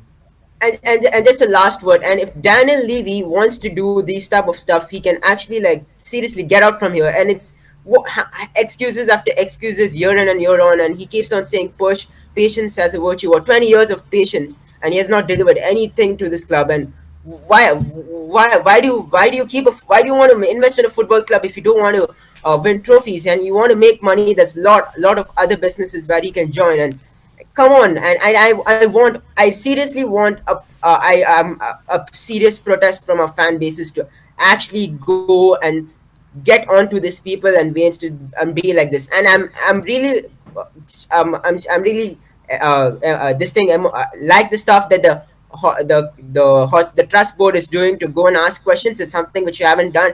We need to keep on questioning on them and putting pressure again and again and again. And if you don't keep the pressure, they just sit down and they get the feature of, okay, nothing is happening, we're just no one gives a shit, and we can keep on doing whatever we want. And we need to keep on pressing them and giving pressure again and again, and they need to realize their mistake. And we can't keep on blaming the managers. We can't keep on blaming the recruitment for every 3-4 games without having a captain of the ship, which is the board members and the board, who needs to do all of these things properly. And if they can't do anything properly, then you can't do anything. You can't blame anyone.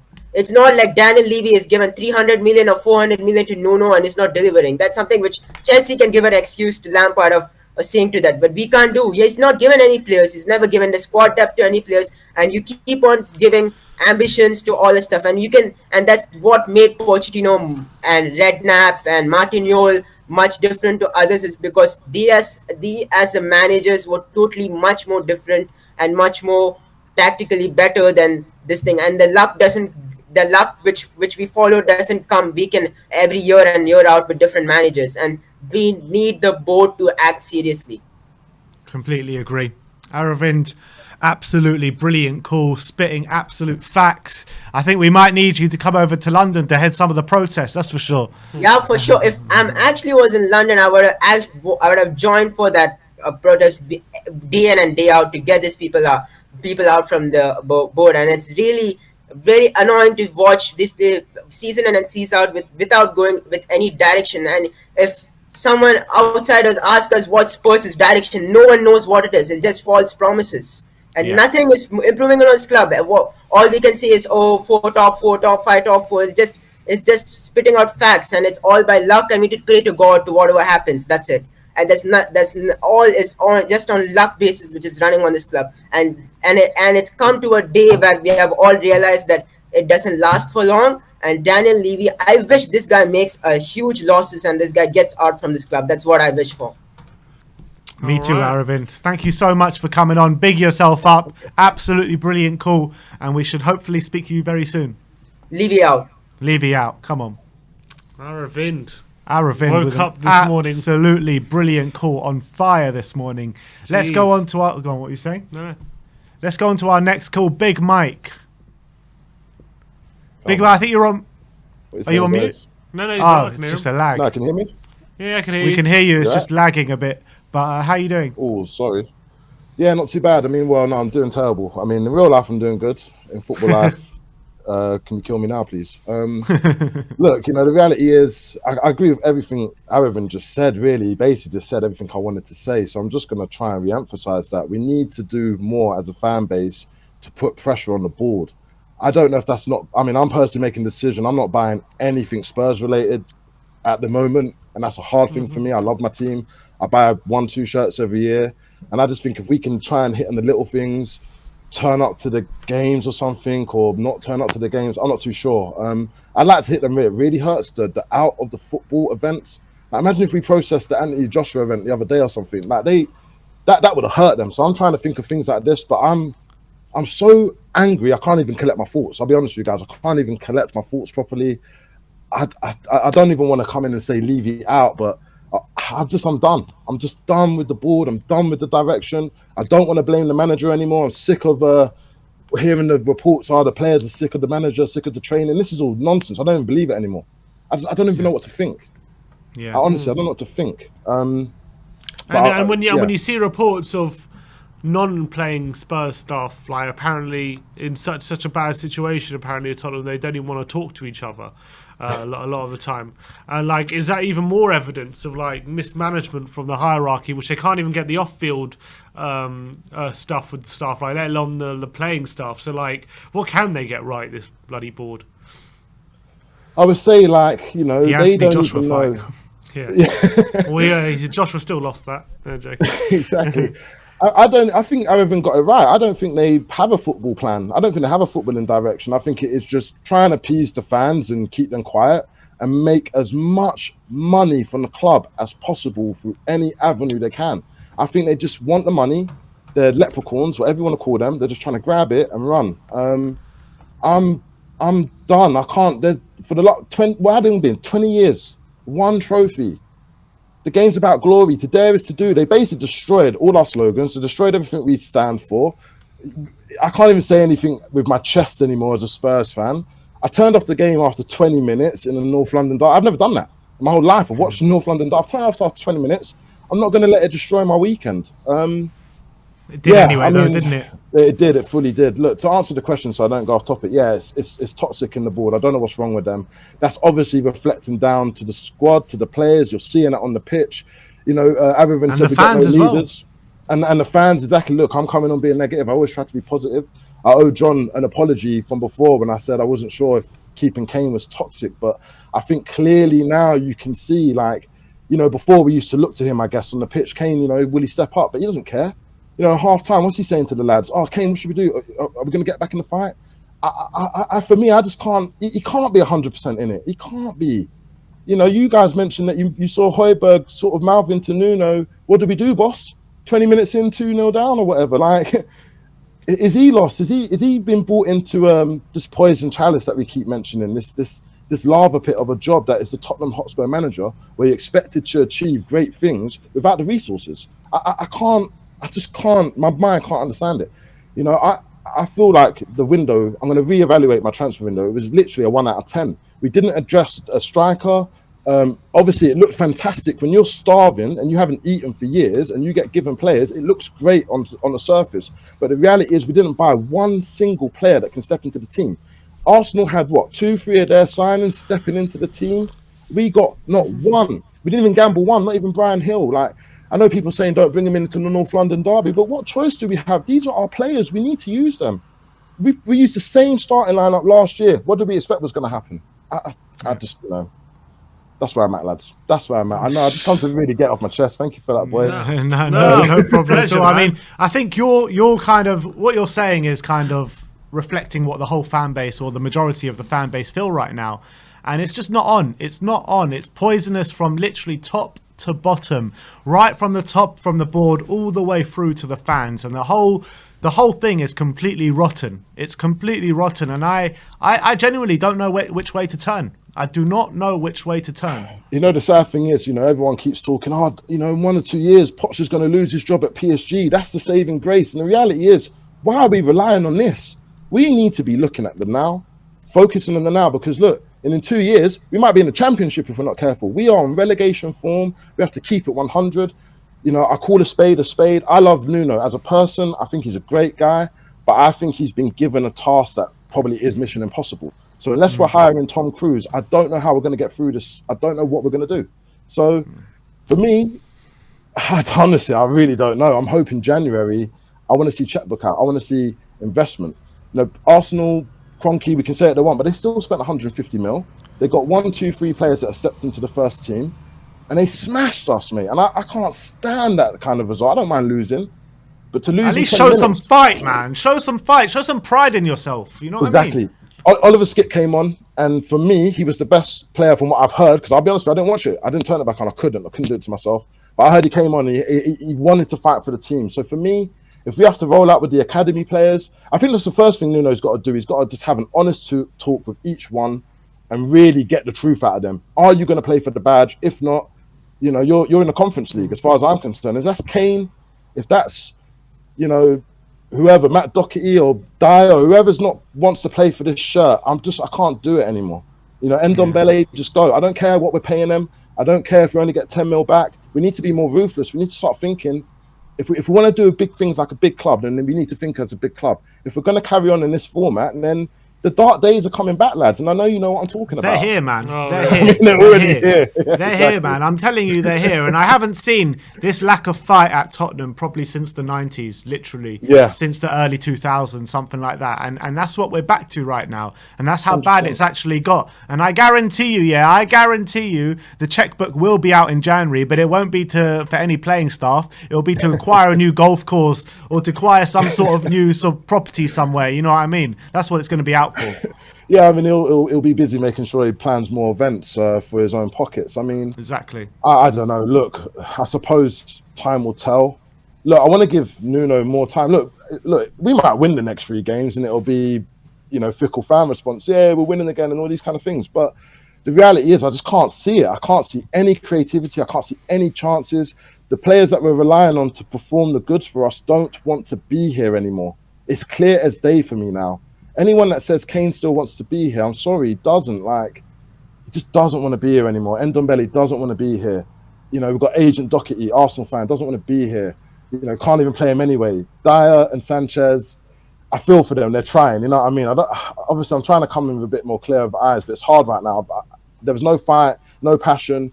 I don't care what the manager said to you. Try and play football. At the end of the day, how have you come out here to not even try and play? We were always going to lose this game in this manner. And now we've lost 3 London derbies. I dread the West Ham game, boys. I'm not going to lie to you. We might win the game, but this West Ham game, the way they're playing at the moment, we might get smashed 4-1 or something ridiculous. Can you imagine that? West Ham? Not in my life.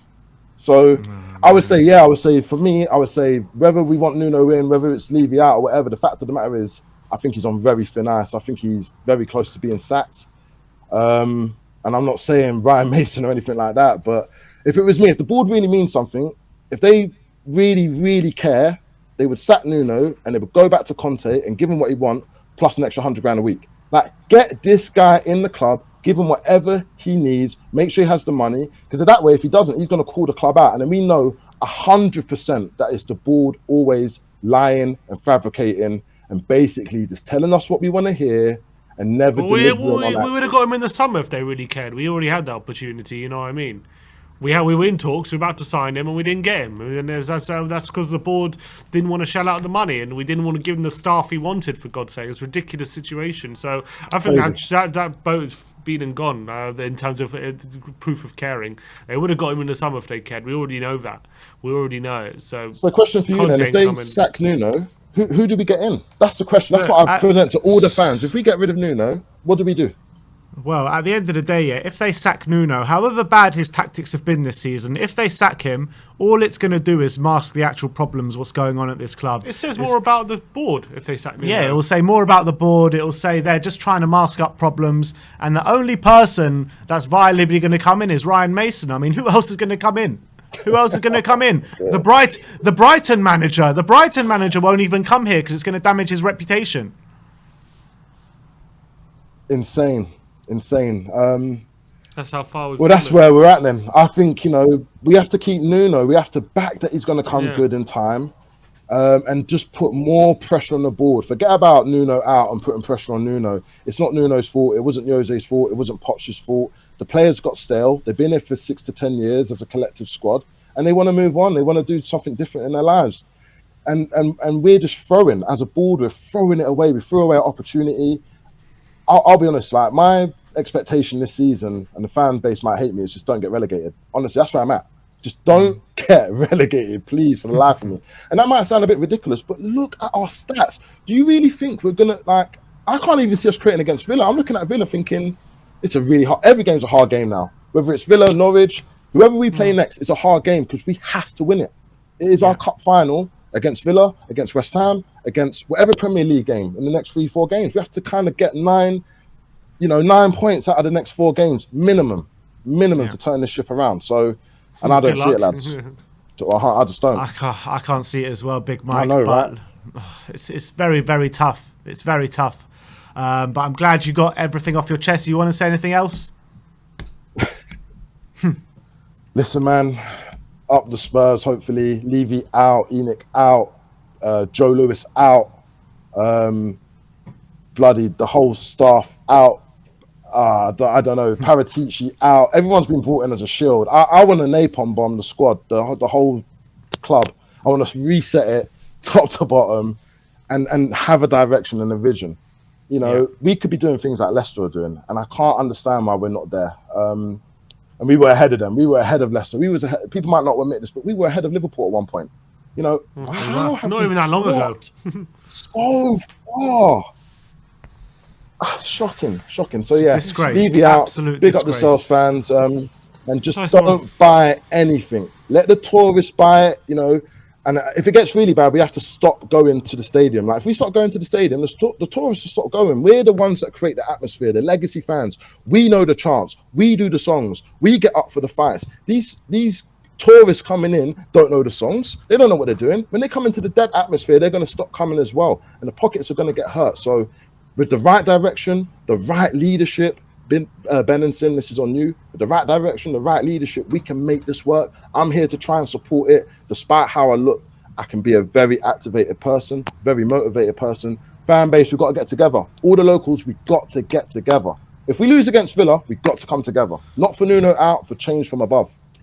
And that's my last word. What do you mean? Despite the way you look like a serious guy. You look like you're going to be a man on job that's going to be helping the cause.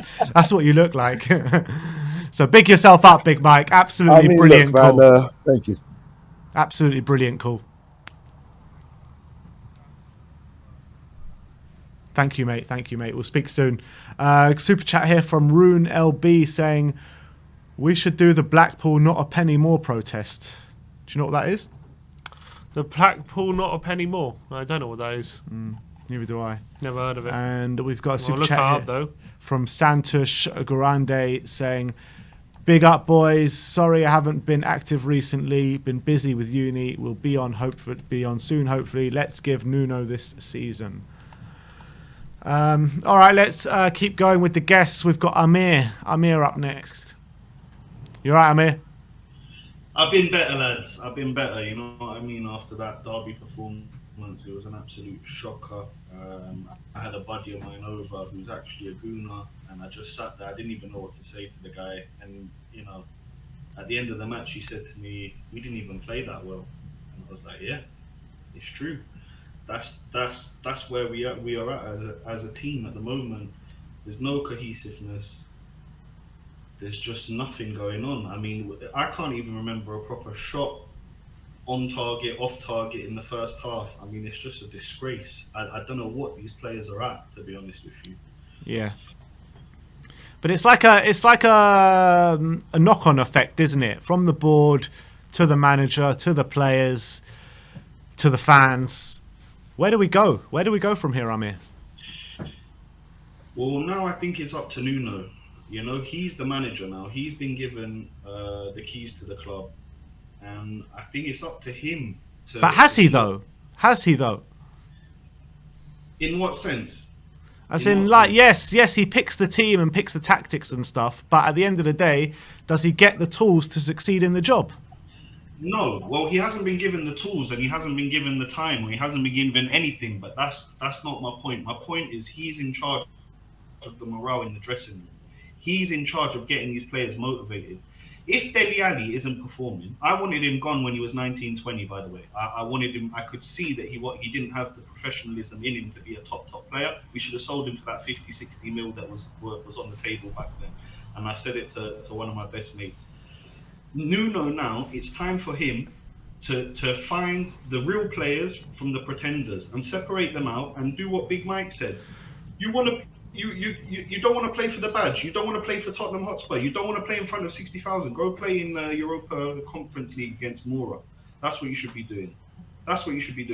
And the fact is, if Kane is moping around, not making the dressing room unhappy, that's on Nuno to sort that out. That's on Nuno to sit down with Harry Kane and be like, you're a Spurs player at the moment. I don't care what happened over the summer. You're here to perform. If you're not performing, you're not going to play. Simple as that. And get Scarlett on the pitch and give him a chance, give him a run out. Because honestly,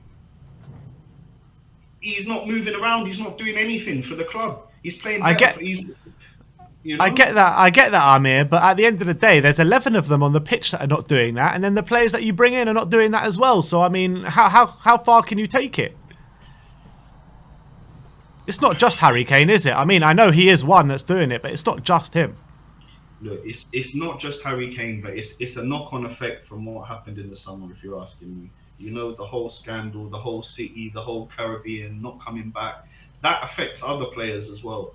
No, You but know, we had this before with Mourinho. We have people there. The whole leaks of the playing squad saying, "Oh, Mourinho doesn't work us hard enough." We had the leaks under Pochettino saying, "Oh, the players the coaching staff is working us too hard." And now we have leaks saying that the players don't like Nuno's man management style. So I don't know if it's just a knock-on effect of the Kane situation. It just seems to be a playing staff. Whenever things go wrong, they play the blame game and they start to throw the manager under the bus. And it seems to be happening again.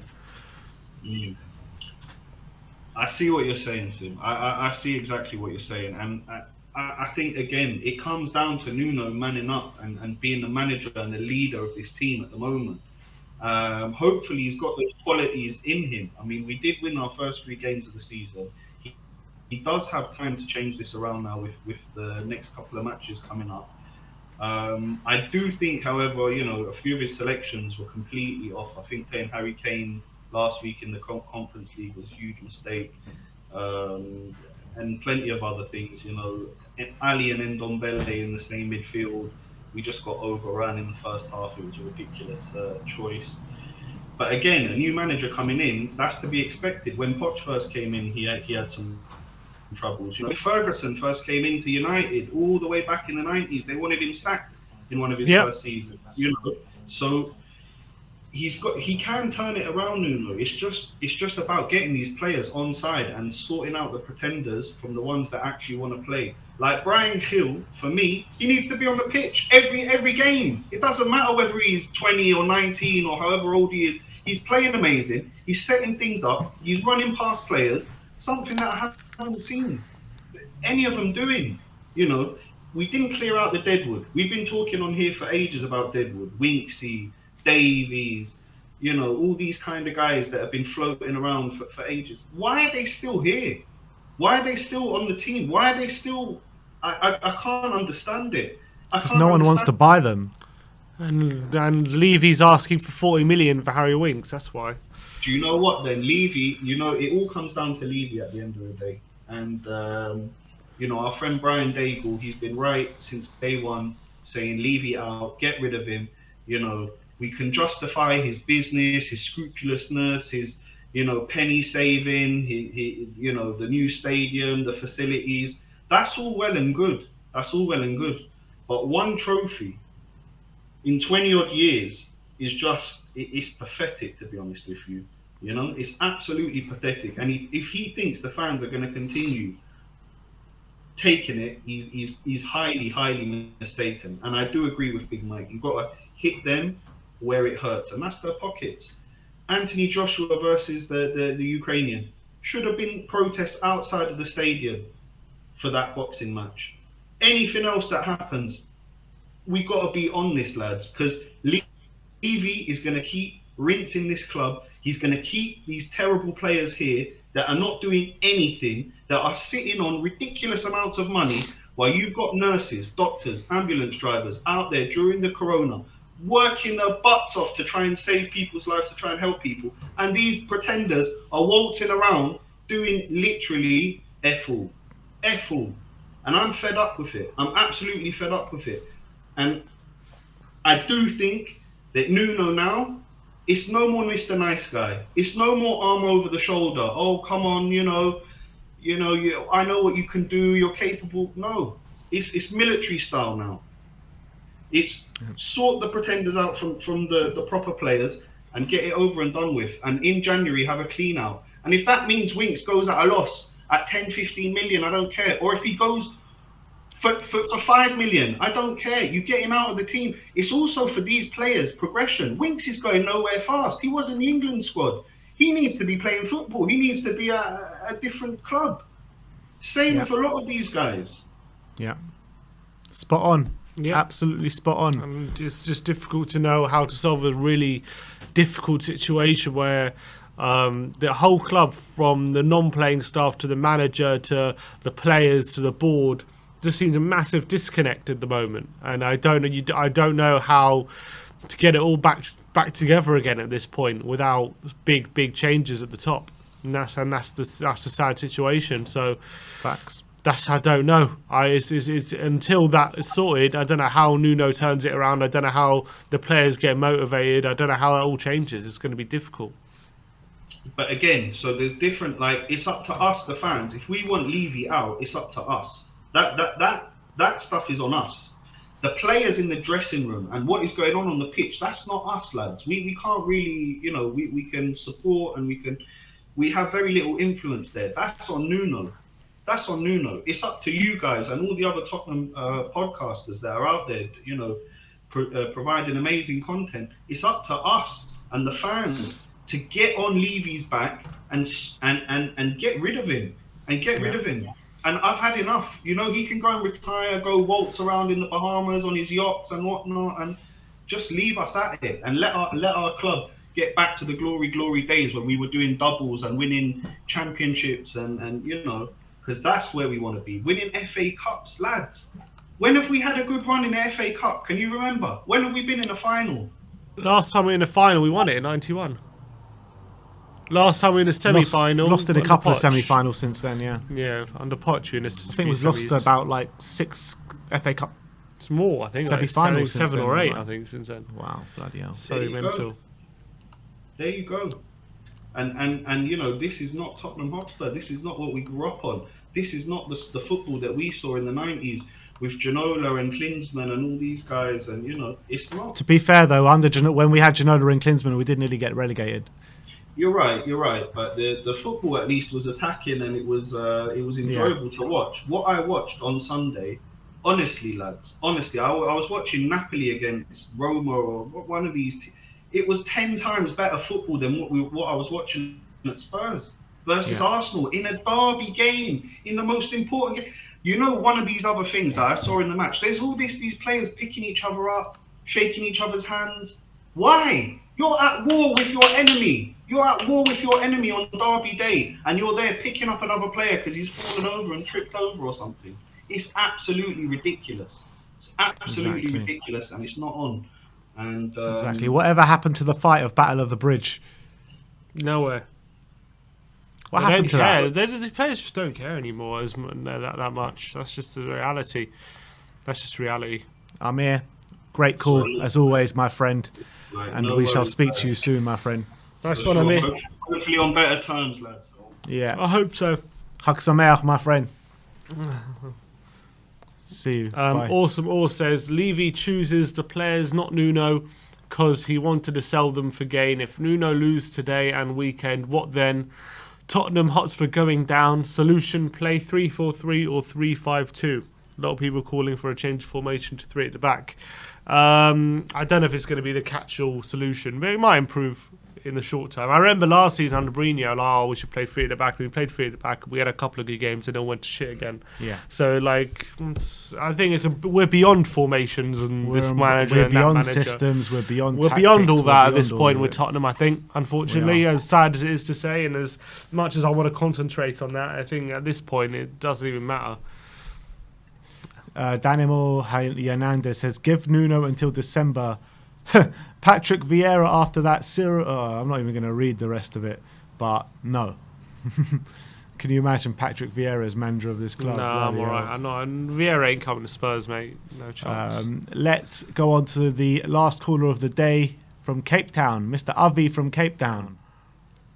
Well, hello, boys. How you doing, Avi? Right? Nah, you're good. You're good. Right. How are you? How is anyone who follows Spurs these days? Yeah. exactly. What do you want to say today? Levy's a sociopath. Yeah. Or something along those lines. I mean, can it be realistic that the guy who owns this club does not want us to win, right? It just doesn't make any sense to me. So what is it about this guy? What is it about a guy who shakes the hand of a player and has an agreement, call it a gentleman's agreement, when he's anything but a gentleman? Looks him in the eyes and says, "You're stuck here, mate. I don't give a damn." The guy, when you watch him on TV, when the cameras pan to him, his face is a stone. Yeah. I honestly believe that he lacks, and it's not atypical, by the way, of a lot of big corporate guys who own big corporates, where they just don't have emotions. He's unemotional, from what I can see. I don't really think he seems to have that attachment. I think that's where the big disconnect is. The guy doesn't seem to care one way or the other. And I don't care how many managers we have. I mean, surely by now we've got to look at, Poch, Mourinho, we got Nuno. What's the difference? There is no difference. It's just all the same under the same umbrella. It's under the same umbrella. It absolutely makes no difference. Look, I would say for Nuno, I mean, he is his selections have been utterly confusing. Yeah. Mm-hmm. When I saw the lineup for the Arsenal, I was like, dude, seriously, what are you doing? There's absolutely no meat in that midfield whatsoever. And he goes and admits that, yet every fan watching it would have started that game and even the Chelsea game, I think it was, with the same confusion. Like, why are we playing that way? So I don't know what to say about that, really. I mean, the guy's no fool. He's a professional manager. He understands his players. He sets them out in a team that is just makes no sense to you or I. So what do we know more? What are we missing? Where's the disconnect between all that? Do you guys know? Do you think Dele Alli has started 6 games this season? He started every Premier League game. I think, for me, the way we're playing doesn't suit a player like Dele Alli, and doesn't need. I think a player like with Dele Alli's qualities, I don't see a place for him in the team right now, for where we should be, where the team is heading. Do you think he's being forced to play Dele after last season? I'm mixed between it. I think that he might be. I think that they basically, Daniel Levy, the businessman, is saying build up Dele Alli's value, because we know that we're going to probably sell him, soon enough. The time, I think the writing's on the wall there. So how do you build a player? You got to play him. And Dele Alli comes with a reputation, let's be honest. Mm-hmm. He hasn't done anything for 2 years, but he certainly comes with a reputation. Yeah. How do you build his value up? You keep playing the guy. And he brings absolutely... Listen, I love Dele. I've got a Dele, on the back of my shirt, because the first time we went ahead of Arsenal in the Premier League era, I said, whoever scores that goal against Arsenal that cements that place, and it was Dele. It was a second goal. We could have won with the first one. And I said, right, I'm getting him on my shirt. And I still, Dele was unbelievable. Dele was unbelievable. But ever since he stopped being that aggressive, impetuous, in-your-face kid, his game went with it. Mm-hmm. That was when Dele was amazing, when he was getting yellow carded every game. Mm-hmm. Standing up, trying to get a fight on. That was when Dele was incredible. And then somebody obviously said to him, hey, Dele, you can't do that anymore. And he listened and became this polite guy on the field. And his game just went from there for me. I think that was it for him. Took away whatever that was that he had. So he's playing him for value. I can't see what else he's playing him for. Dele's a one-touch player. Surely his value is just going down being in the team anyway. Well, that is exactly the point. Kane's value is going down being in the team. Yeah. So all these decisions are being made that is actually not just Levy saying, oh, I'm going to do the best for the club, right? The club comes first. And in effect, because he has absolutely no connection to the other side of people, the emotive people, the emotional side of people, the fact that Harry Kane doesn't want to be there, we can call him a professional, we can cite how much he earns 200 or 300 or whatever it is a week, okay? If your head's gone, if your heart is gone, your head won't counteract that. And Kane's heart is gone. It's done. He doesn't want to be there. He's forced to be there. He's a professional. Okay, I give up. I'll stay for another year and let's see what happens. Handshake agreement, be damned. Okay? And then you expect this guy to come out there, irrespective of professional, how much he earns, all of this stuff, and to actually perform at the same level, because that was hard. That was in here when he was performing. Yeah. Okay. Skill just hasn't suddenly disappeared. What's disappeared is his heart. So Daniel Levy just doesn't get this. That side is complete mystery to him. And it's not even that, Avi. It's also like, not only do we need Kane to start performing at the same level, looking at the team, we probably have to have him performing at an even greater level than he was last season. And that's to even get probably the similar goal return, he probably needs to be even better than he was last season to do that because of the state of the team at the moment.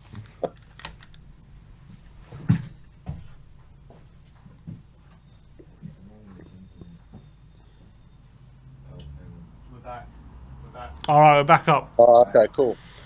So, Yeah, so as we were saying about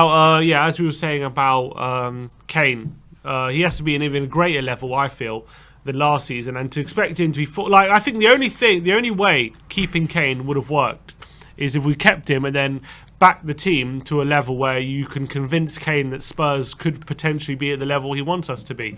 And obviously, not only did we not do that, we've gone backwards now. So because we've gone backwards, we now need Kane to be an even greater level. We basically kept Kane, told him, we need you to be better than you were last season with a worse team, and we need you to be motivated even though you wanted to leave. And this is like a pretty much awful situation for everyone. Well, it's because if you don't have any understanding of the heart of players and where they want to be, and the fact is it's not just about the money, unfortunately. I wish it was. Because if it was about the money, then you'd expect any guy who earns a certain amount to play at a certain level week in, week out, citing, well, he earns 200, therefore that's what he has to do every week. It ain't going to happen because the guy's heart's not there. And Levy should have said, look, your heart's gone. 120, 130, one whatever, just got to take it now. The guy's putting in a transfer request, basically, okay? But no, not Levy. He won't do that, you see. So Levy will think, I'm going to keep Kane. But now let's ask ourselves, for what purpose? To get us into the Champions League? Are you kidding? Are you kidding? What was the purpose of keeping Kane?